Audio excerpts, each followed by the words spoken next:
Table of Contents. Part 1. The Agrarian Question in the Neoliberal Era. 1.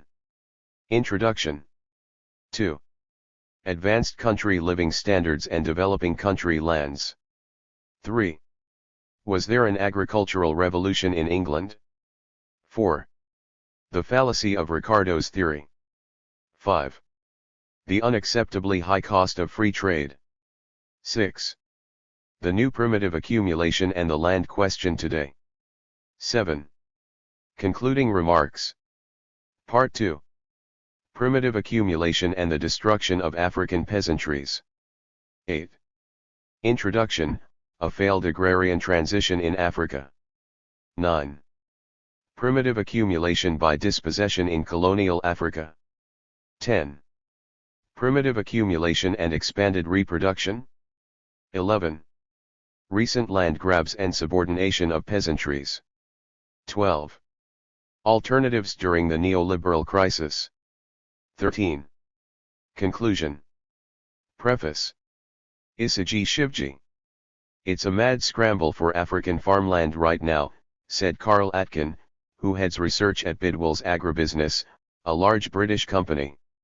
The company was involved in recruiting investors at a first-of-its-kind conference, held in New York in June 2009 and attended by institutional investors potentially interested in investing in Africa, Silver Greenberg 2009.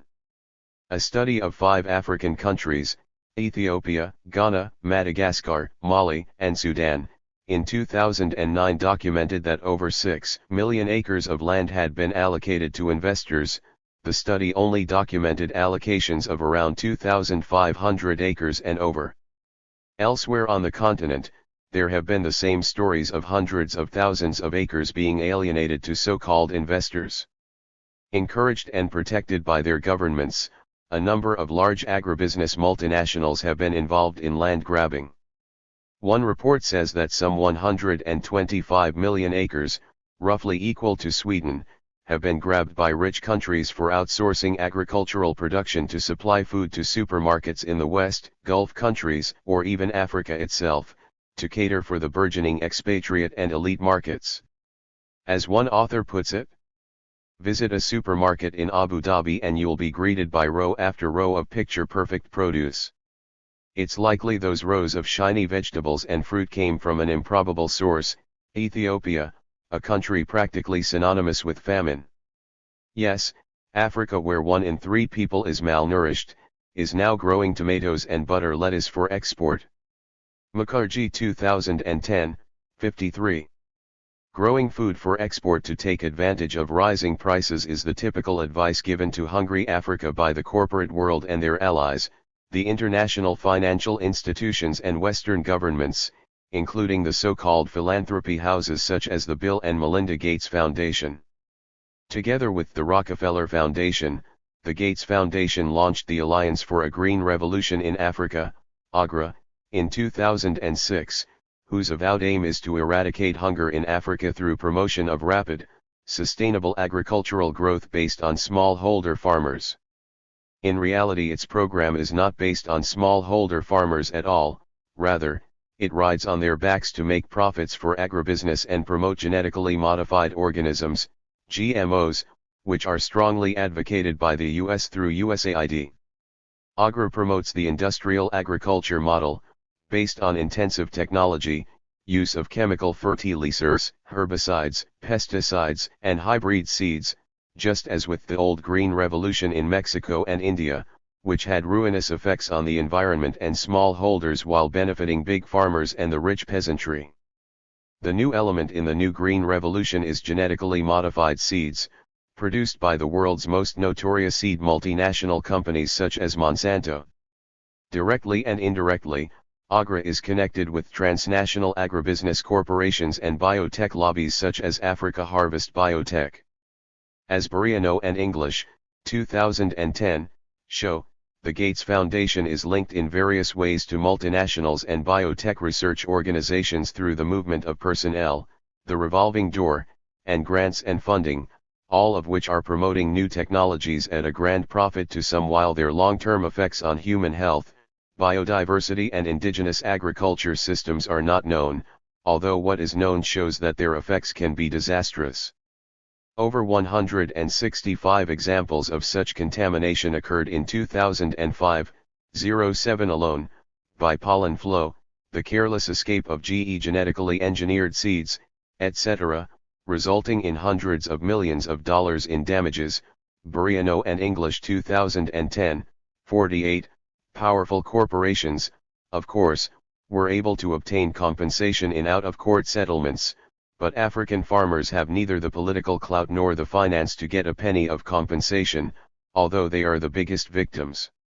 Besides the usual Western suspects, companies from the newly emerging countries such as India, China, and South Korea are also involved in land grabbing. These emerging countries, as the mainstream parlance goes, cannot, perhaps, be categorized as imperialist or sub-imperialist, in 2011, but they are certainly in the game. World hegemonies are changing and shifting, and all these countries, whether established or emerging, are deeply involved in capitalist accumulation. The latest phase of capitalist accumulation is characterized by the domination of finance capital. This is not the finance capital resulting from the merger of industrial and bank capital that Lenin talked about at the turn of the last century. It is, rather, the finance capital where the circulation of money dominates, determines, and directs the circulation of commodities. Money, a means of exchange and a store of value, has turned into value itself. Money makes more money even though it is not tied to production of commodities. The classical formula, MCM plus, money commodity more money, is turned on its head, MM plus, money more money, without producing any commodity. In the classical Marxist language of political economy, exchange value is delinked from use value. Thus it was that the leading banking houses of the world showed great liquidity when their assets consisted only of subdivided mortgages, futures, and financial securities. When the crunch came, and commodity eventually caught up with money, the financial architecture collapsed like a pack of cards. Liquid banks were actually bankrupt banks, their wealth consisted of values in the account books, with nothing to show for it on the ground. The problem/crisis was systemic. It could not be resolved by tampering and tinkering. But unwilling and unable to face it as a systemic issue, the state, dominated by financial oligopolies, pumped in trillions of dollars of people's money, the so-called stimulus packages, to bail out the very banks that had caused the problem in the first place. Stimulation may have provided a temporary respite, but the crisis refuses to go away. Are the newly created, potentially endless wars, Libya, for example, the new stimulus package to save moribund capitalism? If so, it will not be for the first time. In the history of capitalism, destruction and devastation, including wars, have been an innate part of its growth and development. After all, at every stage of its 5-century history, the iron law of capitalism has invariably held, accumulation at one end and pauperization at the other. The continent which has witnessed the greatest devastation in this process of worldwide capitalist accumulation is undoubtedly Africa. In Asia, domestic industries were destroyed, resources pillaged, and the people harnessed to the chariot wheel of accumulation in the metropoles. In North and Latin America, the Caribbean, and Australia, the people were exterminated and their lands forcefully settled by the surplus populations, meaning the unemployed, the poor, convicts, of Europe, released in their millions by the march of industrialization. In its encounters with Europe over 5 centuries, Africa went through all this and much more. Its people were turned into chattels and commodities to be sold and bought in their millions. The continent was depopulated of its youngest and most energetic. They were dehumanized, their social fabric and cultures destroyed and their humanity trampled on. The continent has yet to recover fully from the gruesome period of the triangular slave trade.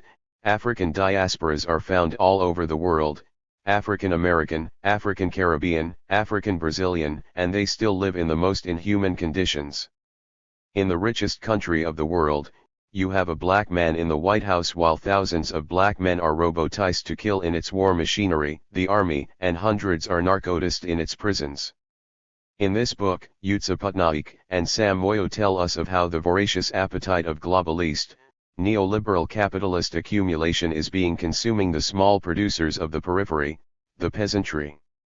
This new phase of capitalist accumulation, based on the old form of accumulation, you could call it primitive accumulation or accumulation by dispossession, is rooted in the destruction of people and their livelihoods and the pillaging of resources, land, forests, minerals, water, bioresources.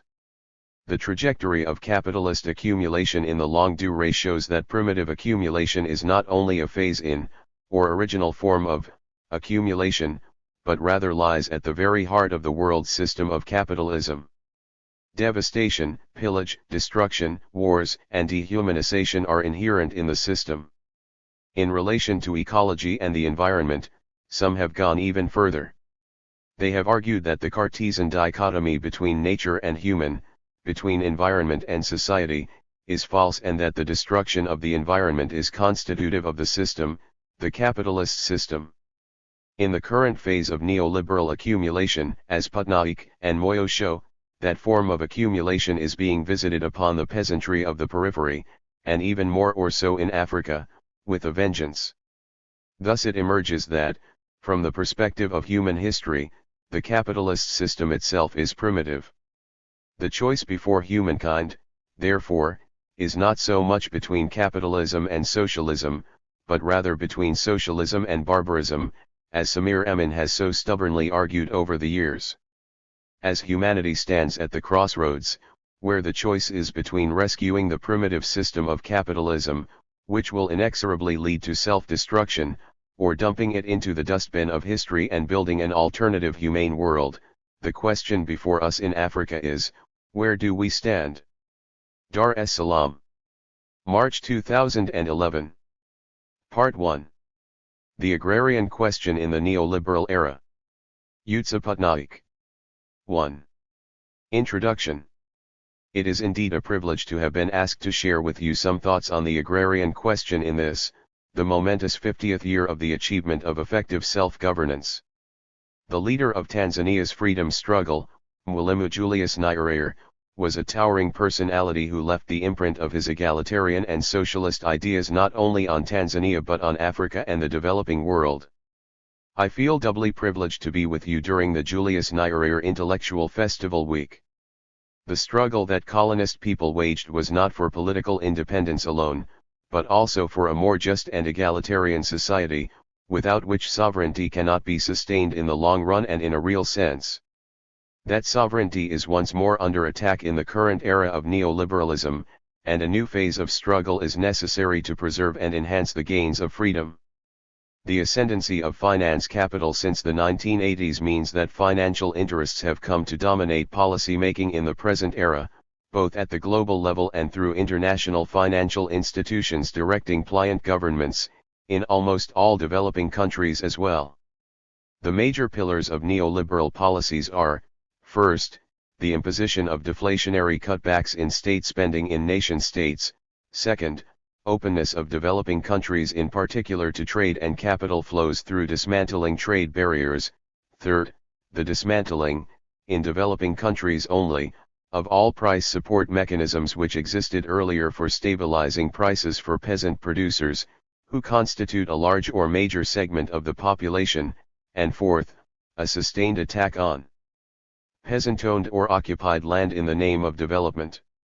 These policies have been adversely affecting the livelihoods and access to basic needs of millions of poor people, who make up the majority of the population in the global south. The agrarian depression, which has turned into a crisis in many areas, is hardly mentioned in the critiques mounted of the neoliberal agenda, even by progressive writers. There is a deep theoretical failure in understanding the links between the agenda of finance capital, on the one hand, and the agrarian crisis in developing countries, on the other. Yet history tells us that a deep financial and economic crisis has never occurred without a prior agrarian crisis, which tends to last even after the financial crisis abates. Consider the Great Depression of the interwar period. It started not in 1929 as the conventional dating would have it, but years earlier from 1924-25 when global primary product prices started steadily falling. The reasons for this, in turn, were tied up with the dislocation of production in the belligerent countries during the War of Inter-Imperialist Rivalry, the First World War of 1914-18. With the sharp decline in agricultural output in war-torn Europe, there was expansion in agricultural output elsewhere which, with European recovery after the war, meant overproduction relative to the lagging growth of mass incomes and of demand in the countries concerned. The downward pressure on global agricultural prices was so severe and prolonged that it led to the trade balances of major producing countries going into the red. Then, as now, the wrong policy advice was given by the center of financial power, the British Treasury, that the way to tackle external imbalance was to deflate the economy, to reduce the level of activity by strongly cutting back budgetary spending by governments, Kindleberger 1987. We know today, after the theoretical labors of Keynes and Kalecki, that if one country does this it might benefit, but if all countries do it then it simply reduces aggregate demand in each country, reduces each country's demand for other countries' exports, and creates a deflationary spiral in which unemployment rises and the level of activity measured by output, as well as the extent of trade, reduces.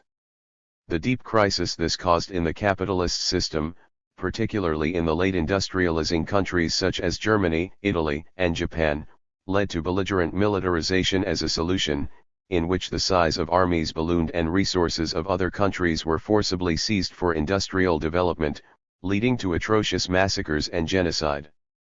Civilized Europe descended to a level of barbarism on a scale that the world had never seen before. In the current era, it seems that no lessons have been learned from history. In the last 40 years, global primary product prices saw one episode of sharp decline in the first half of the 1980s, exactly at the time that many African as well as Latin American countries started on IMF-guided stabilization and debt-conditional structural adjustment programs. Once again, recalling the 1920s and the British Treasury, the modern centers of financial power, the U.S. Federal Reserve, in close consultation with the Bretton Woods institutions, misguidedly advised developing countries to strongly follow expenditure-deflating macroeconomic policies combined with free trade. The results have been extensively documented. Owing to public expenditure cuts, there was decline in growth rates of investment and social sector outlays, stagnation or even, as in many African countries, absolute decline in per capita GDP took place. There was a big setback to campaigns for improving health and literacy, and food security was severely affected. Cornea et al. 1987, Baker et al. 1998. After a period of rising primary product prices from the end of the 1980s to 1995, the capitalist world saw a second episode of sharp, primary price declines, this time a few years after India embarked on the same neoliberal policy path from 1991, and a decade after Africa and Latin America had already done so. This period, from the mid-1990s to the present, marks the agrarian crisis in Asia, which continues to immiserize large segments of its population. In India alone, police records show that in the decade up to December 2008, 198,000 farmers had committed suicide, well in excess of normal rates and mainly driven by debt. This is merely the tip of the iceberg. The agrarian crisis has contributed to the global financial and economic crisis and, in turn, has been further aggravated by it, but the existence and importance of the current agrarian crisis is not conceptually recognized by even progressive analysts in the South, leave alone by the mainstream literature, nor are the links to the global financial and economic crisis ever discussed. The questions I will try to take up are related to the contours of the current agrarian question in the neoliberal era. In what ways are the expenditure-deflating policies of finance capital to which I have already alluded affecting material output as well as aggregate demand of the agriculture-dependent population? Is there necessary benefit to both countries specialising and entering into free trade as Ricardian theory argues? How does trade liberalization affect the peasantry of the Global South? What is the meaning and consequences of the new surge of primitive accumulation on the part of local and global capital, which is seeking to separate the peasantry from land? And what is the way forward for resistance as well as reconstruction? The peasantry of the Global South is under historically unprecedented pressures today from attacks by capital not merely on its livelihood but also on the very means of securing that livelihood, namely the land it possesses. Recalling the primitive accumulation of capital which marked the birth and adolescence of capitalist production in Europe during the 16th to 19th centuries, we see once more, albeit in different forms and under different circumstances, a concerted attempt by global capital to acquire control, on the one hand over the use of peasant lands to serve its own purposes, and on the other hand, to seize that agricultural land itself for its multifarious non-agricultural purposes. But the 21st century is not the 18th or 19th century. The peasantry of the Global South has nowhere to go to if it is dispossessed, in contrast to the dispossessed peasantry of the North, which migrated in vast numbers to the New World. The peasantry today is turning from passive forms of resistance such as suicide to active contestation of the exercise of hegemony by global capital. This transition of segments of the peasantry from passive objects to active subjects of history marks an important and exciting moment of the current economic and political conjuncture. The present, acute global food crisis is a direct outcome of the new phase of attacks on the peasantry, which has been going on for more than 3 decades, but has escaped scholarly attention until very recently. I do not agree with the basic premise articulated in the view that we are seeing the end of the classical agrarian question in the Global South, its last stronghold, because capitalist accumulation within nations is no longer dependent on extracting the agricultural surplus. This view has been most clearly articulated by Bernstein, 1996. It holds that the constraint on capitalist transformation imposed by a stagnant peasant agriculture has become unimportant and has been bypassed in the era of globalization, since access to global capital flows allows development in poor countries without transfers of surplus from the domestic agricultural sector. The unquestioned premise in this argument is that it was in fact domestic capitalist transformation in agriculture which historically marked the rise in productivity in this sector, and that through increasing domestic transfers of surplus, the successful industrialization of today's advanced countries was achieved. A similar trajectory, now considered redundant, was expected for developing countries. However, a study of agricultural production and trade in today's advanced countries during their period of transition shows that far from this being the case, capitalist agriculture could not cope with the wage good, the basic necessities, such as food and cloth, bought by workers with their wages, and raw material demands of industrial transition, and these demands were actually increasingly met by transfers from the heavily taxed peasantry and from the plantation agriculture set up in subjugated colonies. Productivity did rise in metropolitan centers but to an insufficient extent, making the industrializing countries increasingly dependent on primary sector imports. This proposition is explored in the third section of this paper through a study of the so-called agricultural revolution in 18th to 19th century Britain. Nor is it the case that today capitalist accumulation is globally independent of reliance on peasant agriculture. On the contrary, an even more intensive international division of labor is promoted vigorously, more far-reaching than that which prevailed in the earlier era of political subjugation. The entire thrust for free trade in agriculture, as promoted by the Bretton Woods institutions and through the World Trade Organization, WTO, has as its primary aim the reopening of the lands of the Global South to meet the increasing demands of the North, while direct acquisition of land in tropical areas is also sought. Modern air freighting has greatly extended the list of northern demands on southern lands, to include a range of perishable products, while governments are urged to facilitate the entry and functioning of the food business transnational companies. Let us begin with a brief overview of the reasons for the linking of advanced country consumption patterns with the lands of today's developing countries. 2. Advanced country living standards and developing country lands. There is a widespread misconception that today's advanced countries had successful internal agricultural revolutions which preceded or went ahead simultaneously with their industrialization, and which provided all the necessary food, raw materials, and energy for fueling that process. Point 1. The misconception regarding successful agricultural revolution has been assiduously promoted by historians in northern universities, ignoring the fact that there was very high import dependence for primary products on colonies and subjugated tropical lands from the very beginning of the transition in today's industrial Europe. This was bound to be the case given the poverty of primary sector production in northern countries, whose populations were in a miserable state before they acquired tropical colonies. The land was frozen or under snow for almost half the year. There was only one growing season and the need to grow fodder core did not permit enough output of grains to maintain both human and animal populations, leading to slaughter of livestock at the onset of winter. B.H. Schleicher van Bath, in his Agrarian History of Western Europe, 1963, documents what he calls the extremely monotonous and unhealthy diet of even the royal households of northern Europe in the 17th century. Over 100 kilograms of highly salted cattle and pig meat was consumed per head in the year.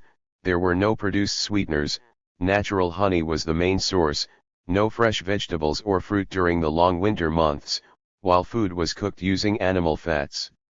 The highly saline food, salt was a necessary preservative, produced an oceanic thirst so that per capita beer consumption was 40 times higher than today. Problems of hypertension, cardiac diseases, and vitamin deficiency diseases plagued the population. Despite warm summers, ordinary people had to wear either woolen or leather clothing since body linen is made from the fibers of the flax plant, was too expensive. It was only after the North colonially subjugated today's Third World regions, located in subtropical and tropical climes, and started slave labor-based and later indentured labor-based plantation systems, that the consumption basket of northern populations started to diversify and improve dramatically.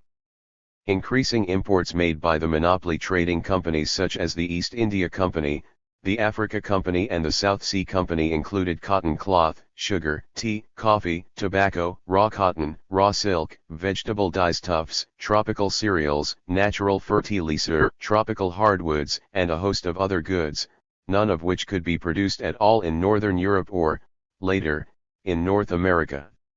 These are the crops mainly included in the B vector of crops in Table 1, which cannot be produced at all in cold lands. However, food grains, both wheat and rice, were also imported by European countries, including Britain, from their colonies. Today, the list of demands made on southern countries by northern populations has become much longer, because while long sea journey times meant that only non-perishable goods could be imported, now modern air freighting carries goods in a matter of hours to the other side of the globe. A very large range of perishable goods from fresh vegetables and fruits, vegetable oils, river and seafoods, to flowers and orchids are accessed from developing countries by the giant agribusiness corporations with their bases in advanced countries. They enter into contracts with local farmers or directly acquire land for production. The fresh vegetables and fruits today include not only tropical crops, which cannot be grown at all in cold lands, but also those crops that can be grown in cold countries but only in summer. Since they grow in winter in warmer developing countries, getting peasants there to grow these crops for export has virtually done away with the seasonal constraint on consumption for northern populations. Similarly, countries in the southern hemisphere which experience warm weather exactly when it is freezing in Europe are able to cater to seasonal demand. Table 1. Comparing the range of primary products in the north and south. Note, the elements going in number from 1 to n refer to the typical field crops such as grain and oilseeds, tubers such as potatoes, and vegetables such as cabbages and carrots. These crops are all cultivable only in summer in cold northern countries, with zero output in the winter season. These same crops, however, can be grown in the winter season in large tropical developing countries. The B elements refer to the typical tropical crops, sugarcane, raw cotton, and jute, tropical fruit and vegetables, which are cultivated in tropical countries during the summer/monsoon season, or all year round in the case of tea, coffee, and hardwoods. These cannot be cultivated at all in cold-temperate advanced countries. Most people in the global south have very little idea how heavily dependent the standard of living in advanced countries actually is on imports from their own richer, botanically diverse lands. On the contrary, just as the customer in a shop pretends he does not require the goods he actually covets in order to drive down the price, advanced countries incessantly lecture developing countries, telling them that they are poor and advising them that they can only grow richer by exporting. In the economic literature, the heavy, one-sided import dependence of advanced countries on developing nations is completely ignored. The reality is that if developing countries had actually been resource poor, they would not have attracted the acquisitive greed of the emerging merchant capitalists of today's advanced countries. The North would not have found it worthwhile to colonize the South. When traders became rulers, their home country reaped a bonanza by way of free imports, since the colonial goods were acquired by paying local producers out of the very same tax revenues they themselves paid into the colonial state. The same acquisitive greed drives modern capitalism, which uses the ideology of free trade and seeks to subordinate the use of developing country lands to the maintenance and further enhancement of living standards in advanced countries. Without such access to developing country lands, the northern supermarket shelves would be denuded of many foods now considered as essential, and the standard of life would plunge back to near medieval levels for northern populations. W.A. Lewis puts forward in his 1978 Princeton Lectures, later published as The Evolution of the International Economic Order, the standard thesis that in a closed economy the size of the industrial sector is a function of agricultural productivity. Agriculture has to be capable of producing the surplus food and raw materials consumed in the industrial sector, and it is the affluent state of the farmers that enables them to be a market for industrial products. The distinguishing feature of the Industrial Revolution at the end of the 18th century is that it began in the country with the highest agricultural productivity, Great Britain, which already had a large industrial sector. But countries of low agricultural productivity such as Central or Southern Europe, or Latin America, or China had rather small industrial sectors, and there it made rather slow progress. Lewis 1978, 10. Lewis goes on to give as an instance of the allegedly higher productivity in Britain compared to the tropics, the yield of wheat by 1900 was 1,600 pounds per acre as against the tropical yield of 700 pounds of grain per acre, 1978, 14. But there is a fallacy in such a comparison because productivity, here land productivity is being talked about, has no meaning without a time dimension. Over 1 year, an acre of land in Britain may well have produced 1,600 pounds of wheat, but it could produce nothing else since there was only one growing season in cold temperate lands. In the tropics crops can be produced all the year round. Over 1 year, an acre of land in the tropics produced not only 700 pounds of grain but also a second crop, either another type of grain or cotton or vegetables, plus often, a third crop of gram, pulses, or lentils. The river delta areas in India grow today, and have always grown, 2 irrigated cereal crops plus a third crop of pulses, requiring less moisture, over a single year. Tropical land in 1900 was much more productive than temperate lands when productivity per unit area is properly measured and compared over the same annual time period. Despite all technical change in the advanced countries, to this day India, with a much smaller cultivated area than the US, produces annually a larger total tonnage of cereals, root crops, oil crops, sugar crops, fruits, and vegetables. The precise figures are 858 million tons in India and 676 million tons in the US in 2007, the latest year for which the data from the United Nations Food and Agriculture Organization is available. As for China, its even more intensive cultivation, developed over centuries, and consequent high land productivity were legendary. Britain's agricultural yields at that time, properly measured over the same production period, were pathetic in comparison. By 2007, China produced 1,308 million tons from an area substantially less than that of India and of the US. True, technical change in northern agriculture produced higher output per worker or per labor day, but only by substituting dead labor, machinery, for living labor, machinery which required large inputs of fossil fuels to run. The energy balance, or the amount of energy embodied in all inputs required to produce a given level of energy embodied in output, is to this day more unfavorable in temperate lands. Although not just W.A. Lewis but most historians of the northern countries claim that the North underwent successful agricultural revolution preceding their industrial revolution, this claim does not stand up to careful investigation. The northern industrializing countries were not closed economies but were aggressively open, engaging in wars amongst themselves to capture trade routes and competing to acquire political control over highly biodiverse tropical lands. Their relative success in acquiring such control explains the absence of an agricultural constraint to their industrialization. In the next section we look in some detail at the case of food production in England, which is viewed as the most successful country in Europe to have undergone an agricultural revolution in the 18th century, associated with land enclosures and transition to large-scale capitalist farming. 3. Was there an agricultural revolution in England? The variable which is quite crucial as an indicator of welfare and a measure of the success of agricultural revolution is the growth of the basic food staple crop in relation to population growth. The older Brownlee series of population for England and Wales was revised by Lee and Schofield, Schofield 1981, and the latter series and the index derived from it is shown for 1701 to 1801 as Index A in Table A1 in the Annex. Madison, 2006, also presents some more recent estimates on population for scattered years starting 1700 and ending 1870, from which I have calculated the growth rate between 1700 and 1801 and interpolated the intermediate year values on the assumption of steady growth.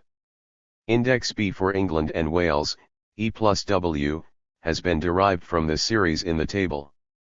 The main difference between the two series is the somewhat higher population in the latter series, more so in the earlier years, which reduces the growth rate slightly compared to the first series.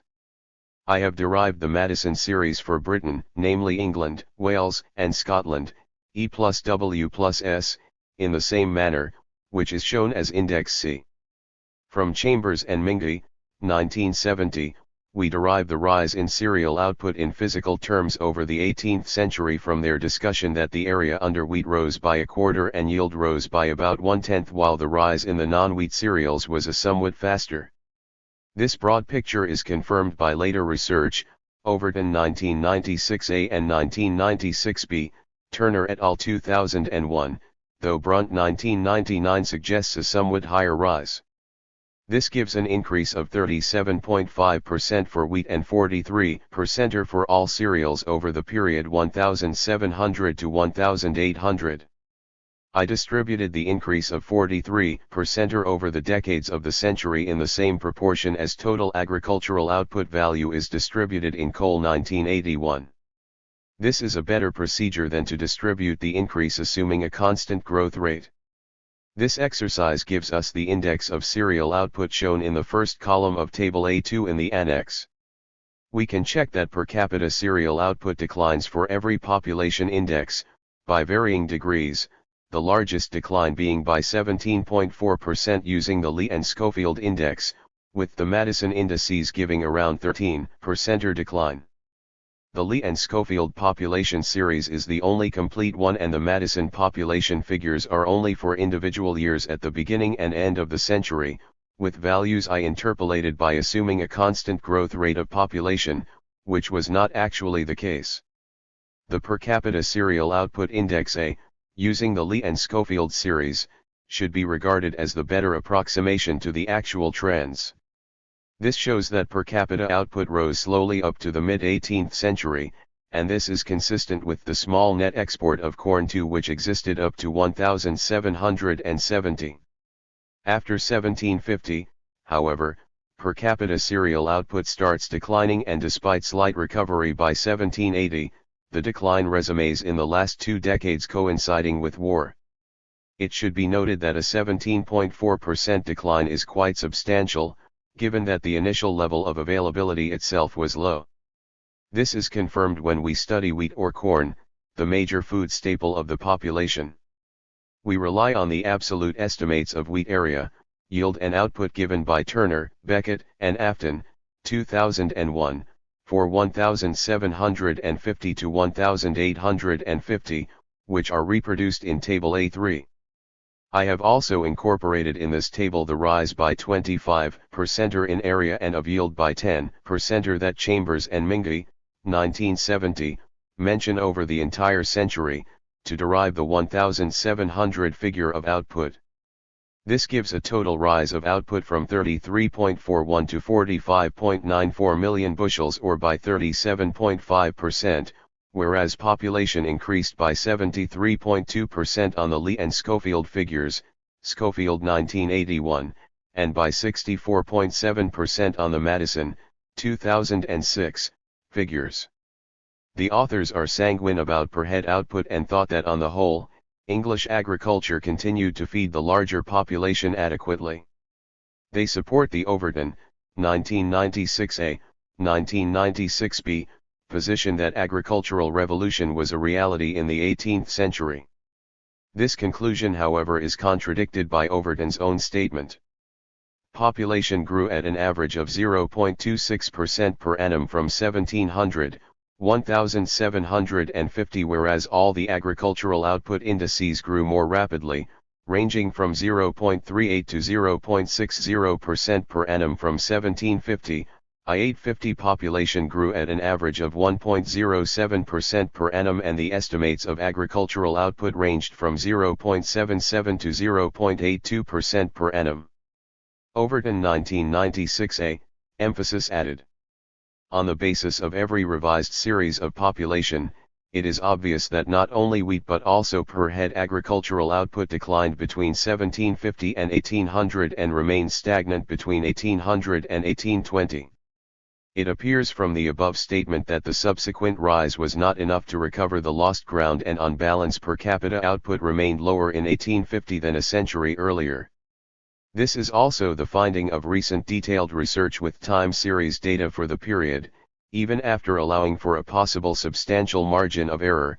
See Allen 1998, 1999, Clark 2002. The interesting point is that the decline is concentrated in the second half of the century onwards, when the maximum improvements were taking place with the transition to capitalist agriculture.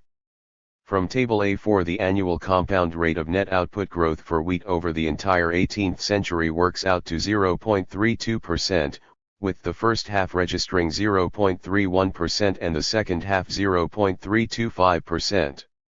This rise in the growth rate of net output is so insignificantly small in the second half of the century, the difference being only 0.015%, that it could not cope with the acceleration in the rate of population growth, and per head net output fell.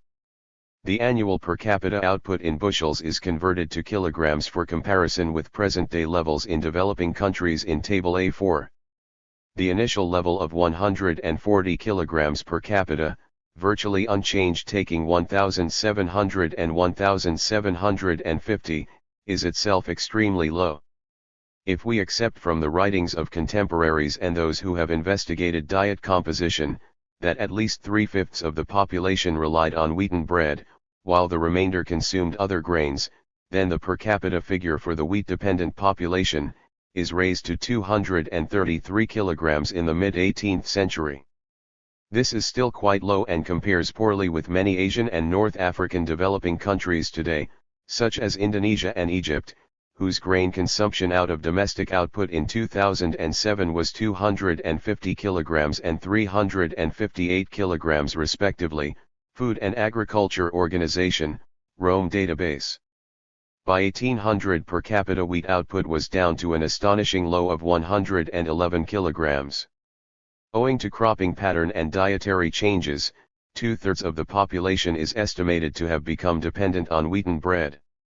This seems too low and is probably obtained by including the Irish population, which subsisted on potatoes, but which should not be counted when we are considering the grain output of England and Wales.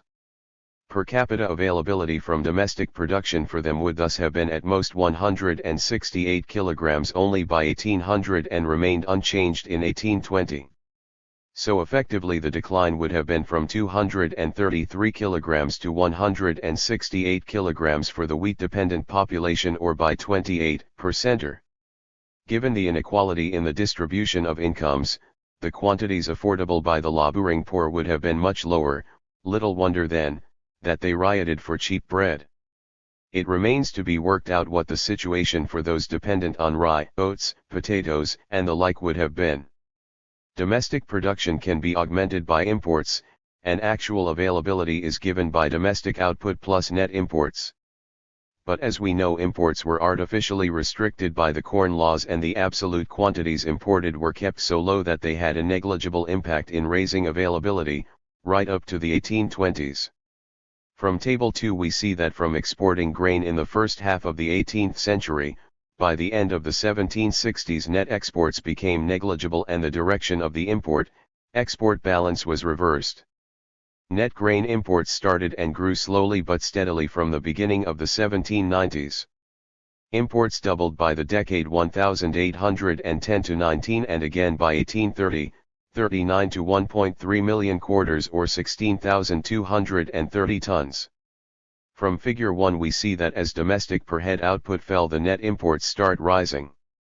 However, this figure must be read carefully as the variables are plotted on different axes, and the absolute import figures translate into an amount per head which was quite trivial and would have raised availability by about 1 kilogram annually for the wheat-consuming population by 1820. The failure of agricultural revolution in the 18th century to raise output sufficiently was compounded by the import restrictions on grain. Together they produced a period of acute stress for the bulk of the population, which was obliged involuntarily to consume less. The rise in rent and profits in this period came primarily out of food price inflation, which led to a redistribution of income away from net food purchasers and towards the food grain producers and sellers, as well as towards all employers of wage-paid labor, who experienced a profit inflation. Table 2. Annual average net imports of wheat and wheaten flour into England 1720 to 29 to 1880 to 89. Source: Annual Series on Exports and Imports in Mitchell and Dean, 1962, up to 1820 to 29 in thousand quarters. From 1820, 29 to 1885 to 89, 5-year averages from Hobsbawm, 1967, in units of 10,000 CWT, were converted to units of 1,000 quarters, and 10-year averages taken in order to splice the series with the first series. It is only from the 1830s that imports start growing a little faster, and they take off after the repeal of the Corn Laws in 1846. From below 2 million quarters at the time of repeal, imports trebled over the next 2 decades and reached 12 million quarters by the 1880s. In 18th century England, there may well have been a revolution in the social relations of production, but the resulting capitalistically organized agriculture showed little success in meeting the challenge of industrialization from the point of view of raising the productivity of land and labor to the extent required. After 1750, despite all improvements and even though the area planted expanded, yields actually declined, resulting in hardly any rise in the rate of food grains output growth, which fell below population growth, leading to a substantial decline in per head output for the population dependent on wheat, the major food staple. Food supply did constitute a serious bottleneck to the growth of the factory system, which could expand only at the expense of a severe reduction in the living standards of workers, leading to political unrest and prolonged agitation for free food imports. Britain's subsequent increasing dependence on foodstuff imports, to the extent that imports exceeded domestic supply, did not constrain its balance of payments or curb the second phase of industrial development. However, this was only owing to the very special nature of the interaction between the trade that Britain carried on with its colonies, much of which was transfer, and its trade with the rest of the sovereign world. This interaction requires further investigation. Figure 1. Annual imports of wheat, decade averages, 1720 to 1889, in 1,000 quarters. Source, Table 2. I have argued elsewhere that the term agricultural revolution in today's advanced countries can hardly be applied, for agricultural productivity did not rise sufficiently to meet the wage goods needs, let alone raw materials. The first industrial nation, Britain, suffered a food deficit by the 1790s even before the first phase of the Industrial Revolution had got underway, and only increasing food imports from its nearest colony, Ireland, and food and raw material imports from its tropical colonial possessions in the West Indies and India, allowed its industrial transition to proceed at all. The long-term annual growth rate of basic cereal output in Britain was only 0.27% between 1750 and 1850, well below the population growth rate, entailing falling per capita output and necessitating imports.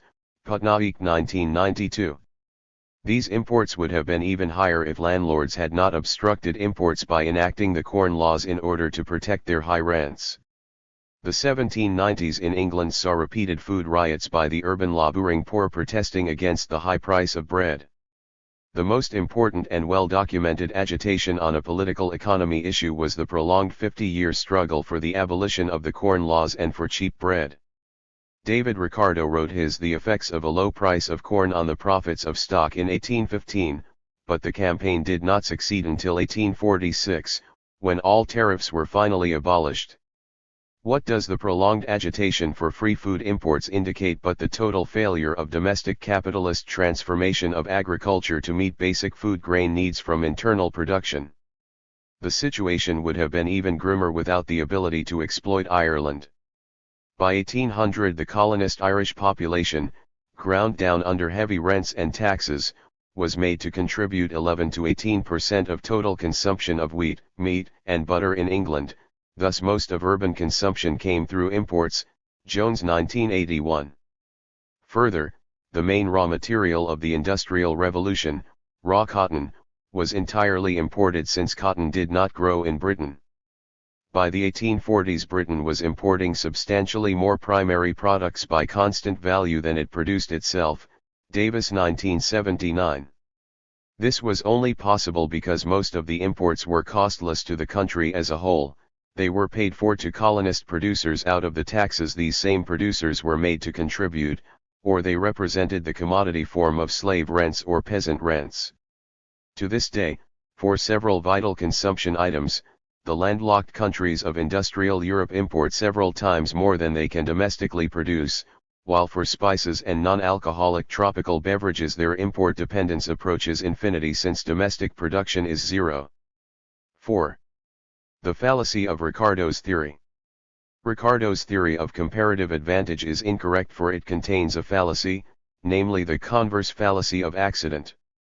The developing countries are urged to open up their agriculture to free trade and the theoretical rationale put forward continues to be David Ricardo's theory of comparative advantage, based on the two-country, two-commodity model.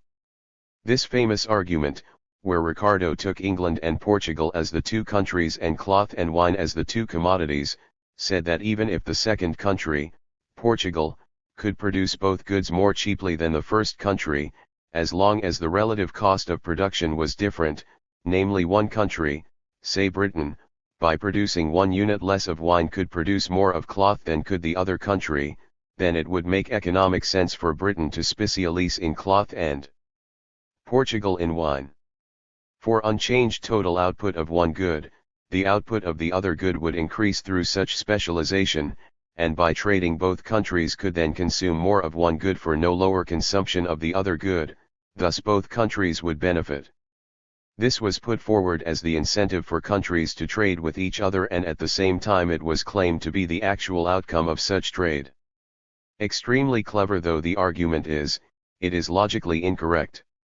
Ricardo's formal process of inference is correct, but the assumption that both countries produce both goods is wrong. It is an incorrect statement of fact and therefore the argument contains a material fallacy. When the assumption is incorrect, then the inference that trade is mutually beneficial does not follow and the entire theory becomes invalid.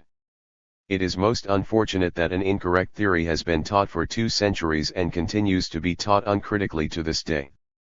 Figure 2 types of fallacies in argument. Fallacies can be of several types. Material fallacies arise from incorrect statement of fact, verbal fallacies arise from incorrect use of terms, and formal fallacies arise from an incorrect process of inference.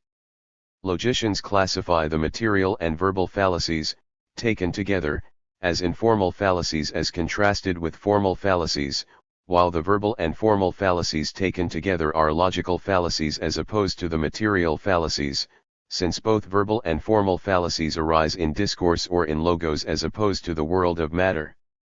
Ricardo starts with a highly specific and restrictive assumption: both countries produce both goods, and from this specific assumption improperly reaches a general conclusion that mutual benefit follows from specialization and trade.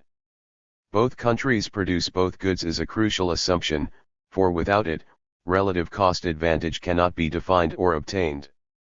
Unless there is positive output for both goods in each country, we cannot say how much of good to each country can produce by shifting to it the resources released by reducing output of good 1 by 1 unit, and compare these figures.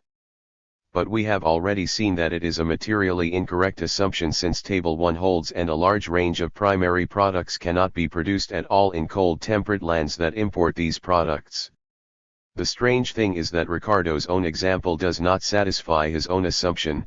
Grape wine could not be commercially produced in Britain, which was too cold to grow grapes. Even if the specific example is modified, as Paul Samuelson does without explaining why, to food and cloth instead of the original wine and cloth, it does not rescue Ricardo's theory from its materially incorrect assumption. In most cases of the trade of developed countries with developing countries, his assumption is not satisfied. If, say, Tanzania exports coffee to Germany and imports machinery from it, the standard economist's formulation would be that this occurs because Tanzania has a comparative cost advantage in producing coffee while Germany's comparative cost advantage lies in machinery. But this is a nonsensical statement, for it necessarily assumes that Germany can produce both machinery and coffee, which is untrue. In reality, the output of coffee in Germany is 0 and no figure of cost of production, leave alone relative cost, can be derived. If coffee output in Germany is 0 and will always be 0, obviously we cannot say how much machinery can be produced by shifting resources out by reducing coffee production by 1 unit, and compare it with the figure for Tanzania. The specific form of material fallacy into which Ricardo falls is the converse fallacy of accident. The fallacy of accident arises when a general premise is applied to a specific situation where the premise does not hold. An example is the statement all persons can see. Homer is a person. Therefore Homer can see. The accident of Homer being blind makes the inference a false one. The converse fallacy of accident, as the term suggests, improperly argues from a specific case to a general conclusion, which is thus asserted to hold even in the cases where the assumption is not true. Taking the same example, the converse proposition Homer is blind. Homer is a person. Therefore all persons are blind, represents the converse fallacy of accident. From a highly specific case, an improper generalization is made, so the inference all persons are blind is not true. Similarly, from the highly specific assumption both countries produce both goods, an improper generalization was made by Ricardo that specialization and exchange benefit both parties to the trade. This inference is not true because the assumption is not satisfied. A major part of global trade volume was and continues to be in the primary commodities of warm lands which cannot be produced at all in the north. A numerical example to show that mutual benefit does not follow when one country cannot produce both goods, is available in my essay Ricardo's Fallacy, Patnaik 2005. We can visualize Ricardo, like any other civilized gentleman in England at that time, drinking a cup of Caribbean slave labor produced imported coffee sweetened with imported cane sugar while smoking imported tobacco, with a carafe of imported grape wine at his side, since none of these 4 goods could be produced in cold Britain. He is wearing a shirt made from imported cotton, a raw material not producible in his country, while sitting at a polished mahogany table, an imported tropical hardwood not producible in Britain, and writing with ink containing imported dyes tough. We might ask him why, when his own experience blatantly contradicted it, he made the assumption that both goods are produced in both countries, to draw the fallacious inference that specialization and trade were always mutually beneficial, namely not only did Britain benefit but so did slaves in its Caribbean plantations and heavily taxed peasants in India. Why it was necessary for Britain to use gunboats to blast open foreign ports, to militarily subjugate other peoples in order to impose free trade if it was indeed so beneficial for these people, is a question which is never posed. That an incorrect theory should have enjoyed such an long innings in economics has to do with the important apologetic role it has played and continues to play in justifying as mutually beneficial all those trade patterns which were in reality the outcome of the exercise of military and political power. Whatever Ricardo's own views may have been, his theory has lent itself to being used to argue that specialization and trade are always beneficial to both parties even when this was clearly not the case. Scholars from developing countries themselves have been completely hegemonized ideologically by Ricardo's theory, and in defiance of the historical experience of trade-led decline in welfare and even famines in their own countries, have compounded the original fallacious reasoning which led Ricardo to draw the incorrect inference of mutual benefit from trade. W.A. Lewis in The Evolution of the International Economic Order, 1978, put forward a modified Ricardian theory of comparative advantage to fallaciously explain why the North developed while what he calls Chinese coolies and Nigerian peanut farmers remained poor. This is based on his notion of the product wage, namely the idea earlier stated by him that the tropical farmer produced much less grain than did the temperate land farmer because yield per unit area was higher in the latter. As we have already seen, this idea of lower land productivity in tropical lands is not correct. The precise definition of land productivity is important, for it has no meaning without a time dimension, and in this respect the definition is not spelled out by Lewis. While a hectare of land in the wheat belt of Canada or the USA grows one wheat crop alone over a year and nothing else, since the ground is frozen for half the year, a hectare of land in the Indian Punjab over a year grows wheat, cotton, and sometimes an oilseed. A hectare of land in delta areas of South India grows 2 crops of rice and a crop of groundnut or pulses. A unit of land in the Mekong Delta in Vietnam can grow 11 crops over 4 years. The Nigerian farmer produces not only grain but also cotton and coffee. The combined output of the 2 to 3 crops that a hectare grows annually in a tropical land is the correct output to compare with the output of the single crop grown annually in the cold temperate land. Land productivity properly measured with a uniform time dimension is far higher in tropical lands. The basic argument Lewis puts forward on what he called the factorial terms of trade is thus factually unsound. A farmer in Nigeria might tend his peanuts with as much diligence and skill as a farmer in Australia tended his sheep, but the return would be very different. The market price gave the Nigerian for his peanuts a 700 pounds of grain per acre level of living, and the Australian for his wool a 1,600 pounds per acre level of living, because these were the respective amounts of food their cousins could produce on their family farms. Lewis 1978, 21-2. But in fact more food could be produced over a year in Nigeria and at a lower cost per unit of output than in Australia, so the explanation based on food output for Nigerians being poorer than Australians cannot be correct. What is missing from the entire discussion is that the settler population in Australia represents out-migrating Europeans, mainly Britons, while the population in tropical Nigeria is a colonist or ex-colonist black population, historically subjected to tax-financed and hence unrequited exports to Britain. Australians produced, exported, and got paid for their exports, while Nigerians were taxed by Britain, with the commodity equivalent of taxes being exported. It does not strike W.A. Lewis, or most modern writers, that developing countries are poor today precisely because they were, and are, much richer in primary resources than today's developed countries, which in the past made every effort to acquire control and continue to depend to this day, more and more heavily, on these developing countries for their food, beverages, fibers, and energy. 5. The unacceptably high cost of free trade. A study of history proves irrefutably that, far from benefiting both parties, trade in primary products entailed extremely heavy costs for the exporting country because it led to decline in the output and availability of basic food staples for its own population and in many cases even led to famine, with large-scale mortality. The inverse relation, between rising agricultural exports and falling domestic food grains availability, is repeatedly seen not only in colonial times but in every case of the trade liberalization of a developing country. A long decline in per capita food grain production and availability took place in India during the 50 years before independence. Production fell from 200 kilograms around 1900 to a nadir of 136 kilograms by 1946, entailing severe agrarian distress, falling mass nutrition, and famine in Bengal during 1943-44, which claimed over 3 million lives and reduced many millions more to destitution. After independence, the agrarian economy was protected for nearly 40 years and output of food grains per head slowly climbed back to 183 kilograms per head by the early 1990s. In the last 15 years of neoliberal deflation and trade liberalization, however, the entire gain of these 4 decades has been wiped out and India is back to the per capita output level of the first plan period 1950-55.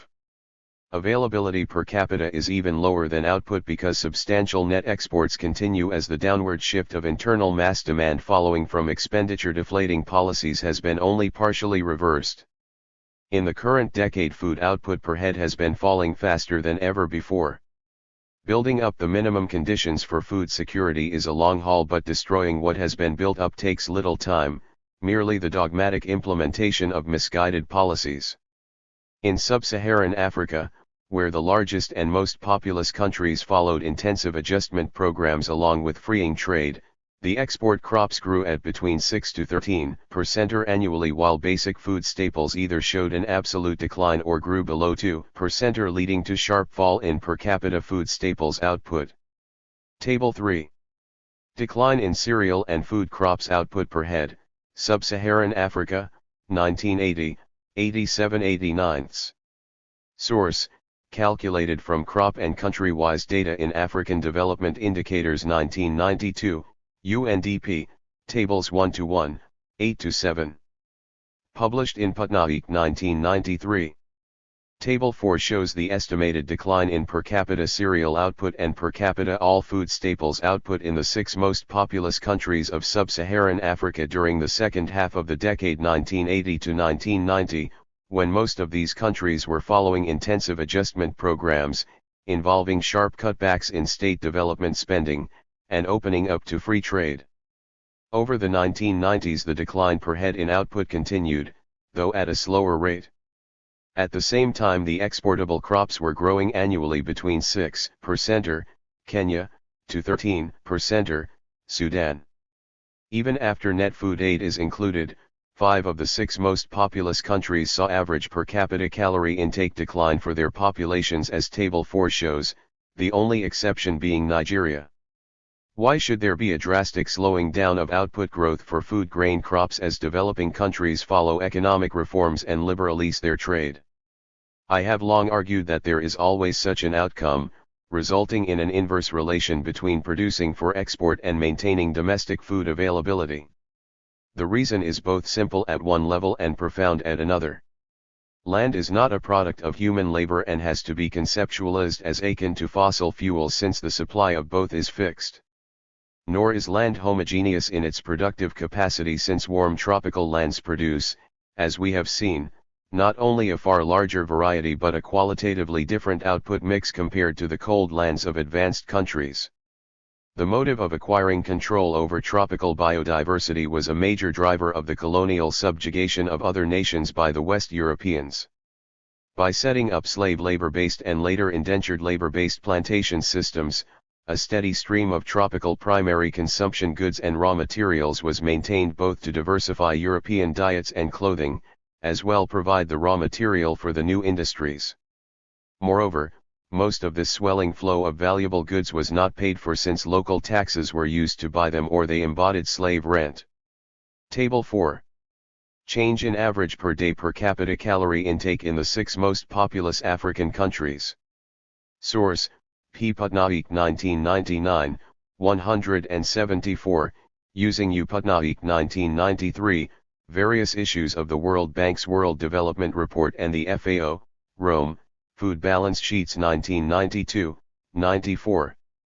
The objective of promoting free trade under the International Monetary Fund, World Bank-guided economic reforms, strengthened by the WTO discipline, has been to bring about a further intensification of the international division of labor in agriculture, where tropical countries are increasingly pressured to produce the relatively exotic requirements of rich advanced country populations, to keep the supermarket shelves in the north well stocked with everything from gherkins and winter strawberries to edible oils and flowers. The resulting food grain deficits of developing countries, as they divert more land to export crops, are supposed to be met by their accessing the global market for grains, which is dominated by USA, Canada, and the European Union, with Argentina and Australia as smaller players. In country after country, the idea of food security was redefined by the international financial institutions pressing for free trade and internal economic reforms. Developing countries were told that in a modern globalist world, food security, in the sense of aiming for self-sufficiency in food grains production, was outdated even for large countries with poor populations.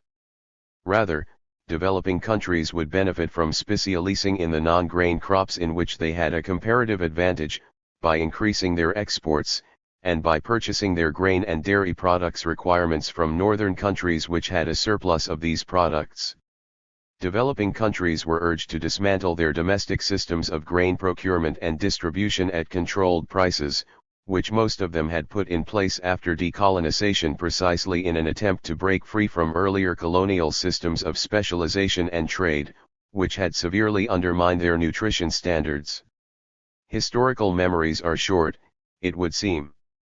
Many developing countries, ranging from the Philippines to Botswana, unwisely dismantled their grain procurement and distribution systems in the decade from the mid-1990s.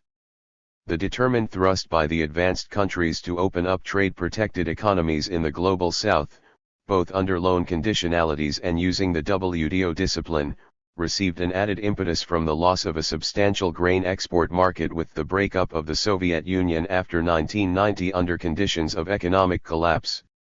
By 1993, the cumulative loss of grain exports to this region was nearly 30 million tons, and the search for alternative grain markets was stepped up.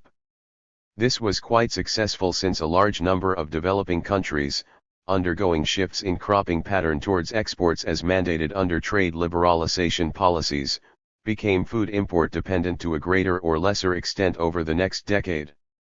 The model of export specialization thrust on developing countries or unwisely adopted by governments was always at the cost of declining food security for the mass of the people. The promises of increased export earnings and ability to access food from global markets proved misleading and false even before the current inflation started. First, with dozens of developing countries following the same policies of exporting much the same products, the unit dollar price of their exports declined and terms of trade moved against them. A doubling of the volume of exports over a decade, if accompanied by a halving of the unit export price, means no increase in exchange earnings at all. Most developing countries altered their cropping patterns but ended up with little or no rise in export earnings. Second, even if foreign exchange is not a constraint, governments do not privilege the interests of the poor, and in India there is official denial that hunger has increased. India has a mountain of foreign exchange, and restrictions have been removed on the free purchase of hard currencies by those rich enough to go on holidays to Europe or the US. It is very clear by now that as regards the advanced countries' agenda of restoring the colonial-type trading patterns, there has been overshooting. The decline in food grains output per head in the developing world has been far greater than the increase in developed countries, leading to an overall global decline in per capita output and availability by 2004. The 1980-85 per capita world cereal output of 335 kilograms per annum declined to 310 kilograms by 2005. Among developing countries, China and India, which together accounted for over 30% of world cereal output in the early 1990s, contributed significantly to global per capita output decline, FAO database. Let us consider the following 10 developing countries: China, India, Indonesia, Philippines, Vietnam, Iran, Egypt, Pakistan, Bangladesh, and Sri Lanka, which together contributed 40% of world cereal output. Over the 13-year period and 1989/91 to 2003/04 we find a mere 15.6% rise in aggregate cereal output from this group. That is a very small rate of growth, only 1.1% per annum, well below the nearly 2% population growth rate of these countries, and entails falling output per head. At the same time, the output of their export crops has been rising fast, up to 10 times faster than food crops output, owing to land and resources diversion to export crops.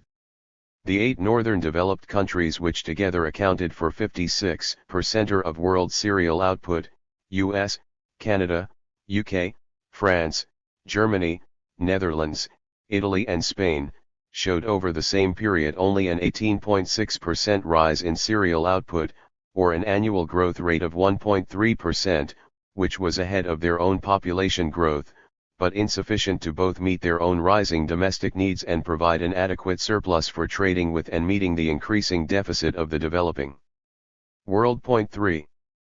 The developing regions subject to such enforced exports suffered a decline in grain availability for the local population and falling nutrition, sometimes culminating in famine, as their limited land and resources were diverted to the export crops. For a brief period after decolonization, these countries privileged domestic food security and protected themselves from iniquitous international trade. Since the late 1970s, however, there has been a renewed onslaught by the advanced countries desiring access to the superior productive capacity of developing country lands, and owing to modern air freighting, the range of products demanded has expanded manifold. While earlier only a few non-perishable products were traded, sugar, tea, coffee, timber, cotton, now a very large range of perishable goods, from fresh vegetables and fruit to flowers, are also demanded for stocking northern supermarket shelves in the depth of winter. The transnational agribusiness corporations have extended their tentacles into dozens of developing countries, either by using contract systems or by purchasing on the market, which transmits global price volatility into peasant agriculture. No mass peasant suicides owing to debt took place before 1991 in India. Since 1996, as global primary prices fell and under the WTO discipline, protection has been virtually removed. Indebtedness-driven farmer suicides started from 1998. Total recorded farmer suicides between 1998 and December 2008 were 198,000. Specifically, debt-driven suicides have claimed over 60,000 peasant lives over the last decade. The predictable result of more exports has been the sharp decline in food grain output for local populations that we have discussed so far. The colonist Indian peasant starved while exporting wheat to England, and the modern Indian peasant is eating less while growing gherkins and roses for rich consumers abroad. The rapidity of the decline is explained by the fact that deflationary reform policies have also cut back public investment in agriculture at the very same time that they pushed more exports, so yield growth is falling and there is not the slightest possibility of maintaining both exports and domestic grain production from a total sown area which is constant. In China, too, economic policies of trade liberalization and an export thrust have entailed a very heavy cost by way of diversion of land, within a stagnant total sown area, to commercial crops, particularly to cotton for the rapidly expanding exports of textiles to the world. As a result, despite its also being the world's largest importer of raw cotton, food grain area declined and the cereal output per capita fell sharply, even more sharply than in India, from 210 kilograms to 168 kilograms, over the period 1990/1, 2003. Imports have not risen to compensate owing to rising unemployment and demand deflation reducing mass purchasing power. Given that a much larger share of the declining per head output is going as animal feed, the availability for the poorer mass of the population especially in rural areas is bound to have declined more sharply than the average. China's rural areas are in turmoil with nearly 80,000 cases of people's protests being registered annually. Failure to understand the significance of food grain decline. Despite the severely adverse effects on food security, most economists remain conceptually blind to the per capita food grain decline, owing to a serious misconception they have regarding the behavior of demand for cereals as a country's income rises. John Maynard Keynes had remarked that the world is moved by little else but ideas. Once a wrong idea gets into the head of a policymaker, it is very difficult to get it out. Keynes's argument on the paradox of thrift, if every person saves more, the nation ends up saving less, is still not understood 75 years after the general theory, and finance ministers continue to behave like housewives, cutting back spending to balance budgets even though they have to deal with rampant unemployment. Many ill-advised policies we see creating havoc around us arise from incorrect but obstinately held ideas. The crucial incorrect idea here is that there is nothing surprising about cereal consumption falling. As a country develops and its per head income rises, people diversify their consumption away from inferior cereals and towards superior food, including milk, eggs, meat, and so on. Most economists thus believe in what they call a negative income elasticity of cereal demand, and this influences many others, so they actually interpret declining grain consumption in a positive light. Their idea, however, arises from ignorance and is factually incorrect. It represents a fallacy of composition, in which only a part of total cereal demand, that directly consumed, as boiled rice, chapati, and so on, is taken into account, and cereal demanded as livestock feed converted to milk, eggs, meat, and so on is ignored. In fact, diversification leads to a rise, not fall in the consumption of cereals or food grains. 50 years of data from the United Nations Food and Agriculture Organization show that as average income rises in a country and diets become more diversified to superior foods, the per head cereal/food grain demand, far from falling, rises steeply, and average calorie and protein intake rise in tandem. This happens because much more cereals get consumed indirectly as feed converted to animal products. The feed demand not only rises, but rises steeply as per head income rises, other things, especially income distribution, remaining the same. This steep rise occurs because of the high feed grain intensity of animal products, which, however, provide only about 1/3 to 1/6 of the calorie intake of the same weight of cereals. Thus 1 kilogram of cereals consumed over a week provides a person with 3,460 calories energy and about 95–100 gm protein. 1 kilogram of chicken meat provides much less energy, only 1,090 calories, but more protein at 258 gm. A well-to-do person who prefers chicken and substitutes 1 kilogram cereal with chicken, would need to consume 3.2 kilograms chicken meat over the week to maintain the same energy intake as before. This would require under Indian, and most developing country, technical conditions nearly 4 kilograms of feed grain, since on average 1.2 kilograms feed grain is required to produce 1 kilogram of chicken meat. The same feed conversion factor is true of 1 liter of milk or 1 kilogram, or about 18, medium eggs. 4 Thus substituting chicken/milk/eggs for 1 kilogram of directly consumed cereal while giving unchanged energy intake to the consumer entails a rise in demand for cereals to as much as 4 kilograms under developing country conditions. The conversion factors are higher in developed countries. Figure 3. Direct and indirect demand for grain with rising incomes. Source: Yatopoulos 1985. As Adam Smith had pointed out 2 centuries ago, the cost of all agricultural products is determined by the cost of grain, since this is food staple or wage good for workers, and feed for working plow animals, as well as feed for obtaining livestock products. The substitution of working animals by machinery has altered only one component of these 3.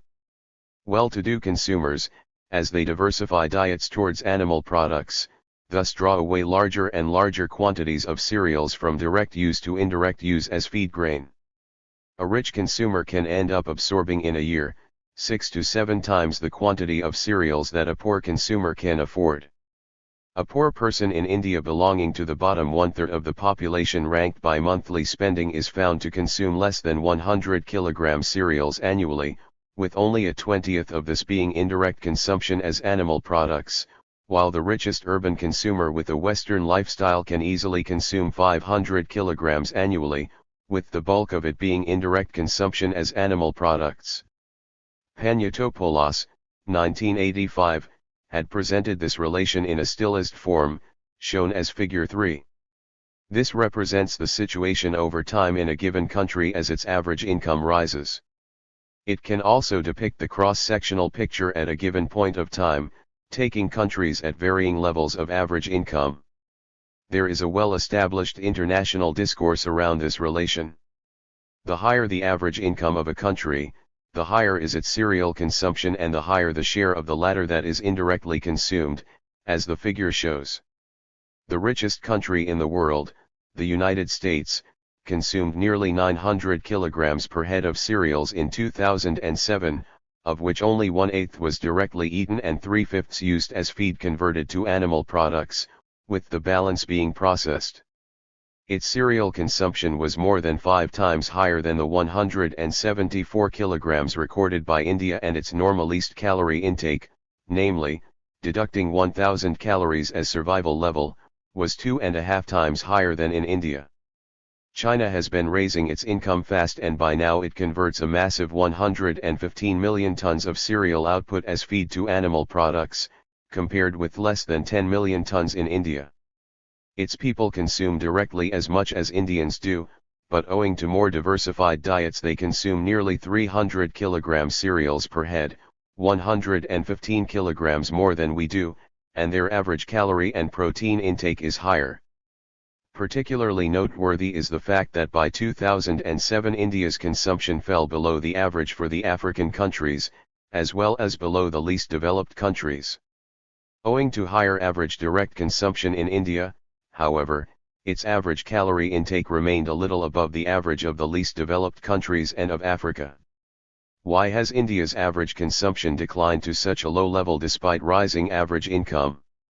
Since India and China have seen high growth rates, observers as disparate as Paul Krugman and George Bush explain the 2008 global food price rise in terms of fast rising cereal demand in these countries. They were quite right to expect rising demand in India, but quite wrong to think it had actually happened. The observed decline in food supply and demand, which over the last decade has pushed India below Africa and the least developed countries, is not normal for a country with rising average income, and has resulted from the lopsided, inequitable nature of growth. Table 5. Output and direct consumption of cereals, for selected countries/regions, 2007. Source, Food Balance Sheets from FAO. Breakup of indirect uses into feed, seed, processing and other, available in source, which gives data up to 2007, www.fao.org/site/368/desktop-default.aspx Pagel D368. Krugman and others did not take account of the adverse changes in income distribution, owing to severely income-deflating fiscal policies advised by the Bretton Woods institutions and faithfully implemented by successive Indian governments after 1991, which sent agriculture in particular into a depression from which it has still not recovered. With unemployment rising, with the fruits of growth going to a tiny minority while the masses suffered income deflation, the effects of dietary diversification by the rich have been swamped by an absolute decline in cereal intake for the majority. National Sample Survey, NSS, data show for all except 2 states an absolute fall in average animal products intake as well, along with falling direct cereal intake over the reform period. No wonder average energy and protein intake have both fallen. People other than the rich are not diversifying diets, even the hungry are forced to cut back and are suffering nutritional decline.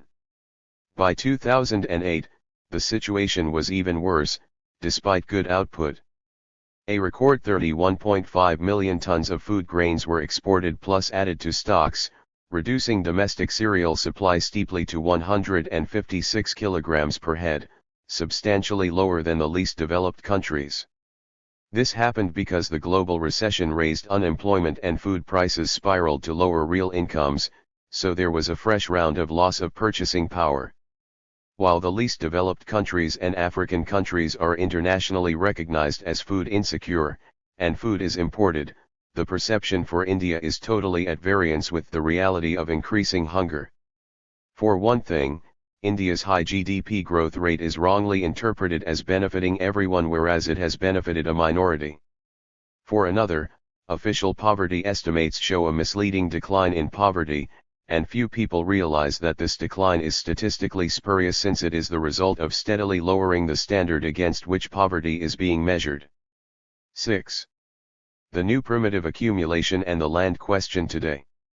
The classical land question, far from being superseded or rendered irrelevant by the new globalization, today explicitly occupies center stage among all issues of political economy precisely because of the upsurge of the new globalization, which involves a new thrust to acquire control over tropical land. The earlier era of globalization was imperialism in the direct and naked form of political control, wrested by force by a handful of advanced countries over mainly tropical countries and hence over their natural resources. The land of colonist countries, with their highly diversified crop production capacities, their mineral and forest resources, their vast gene pool of flora, were all directly controlled and became indispensable not only for sustaining the high living standards of populations in northern lands but also enabled, through unrequited exports, industrial leasing countries to finance capital exports to the regions of European migration.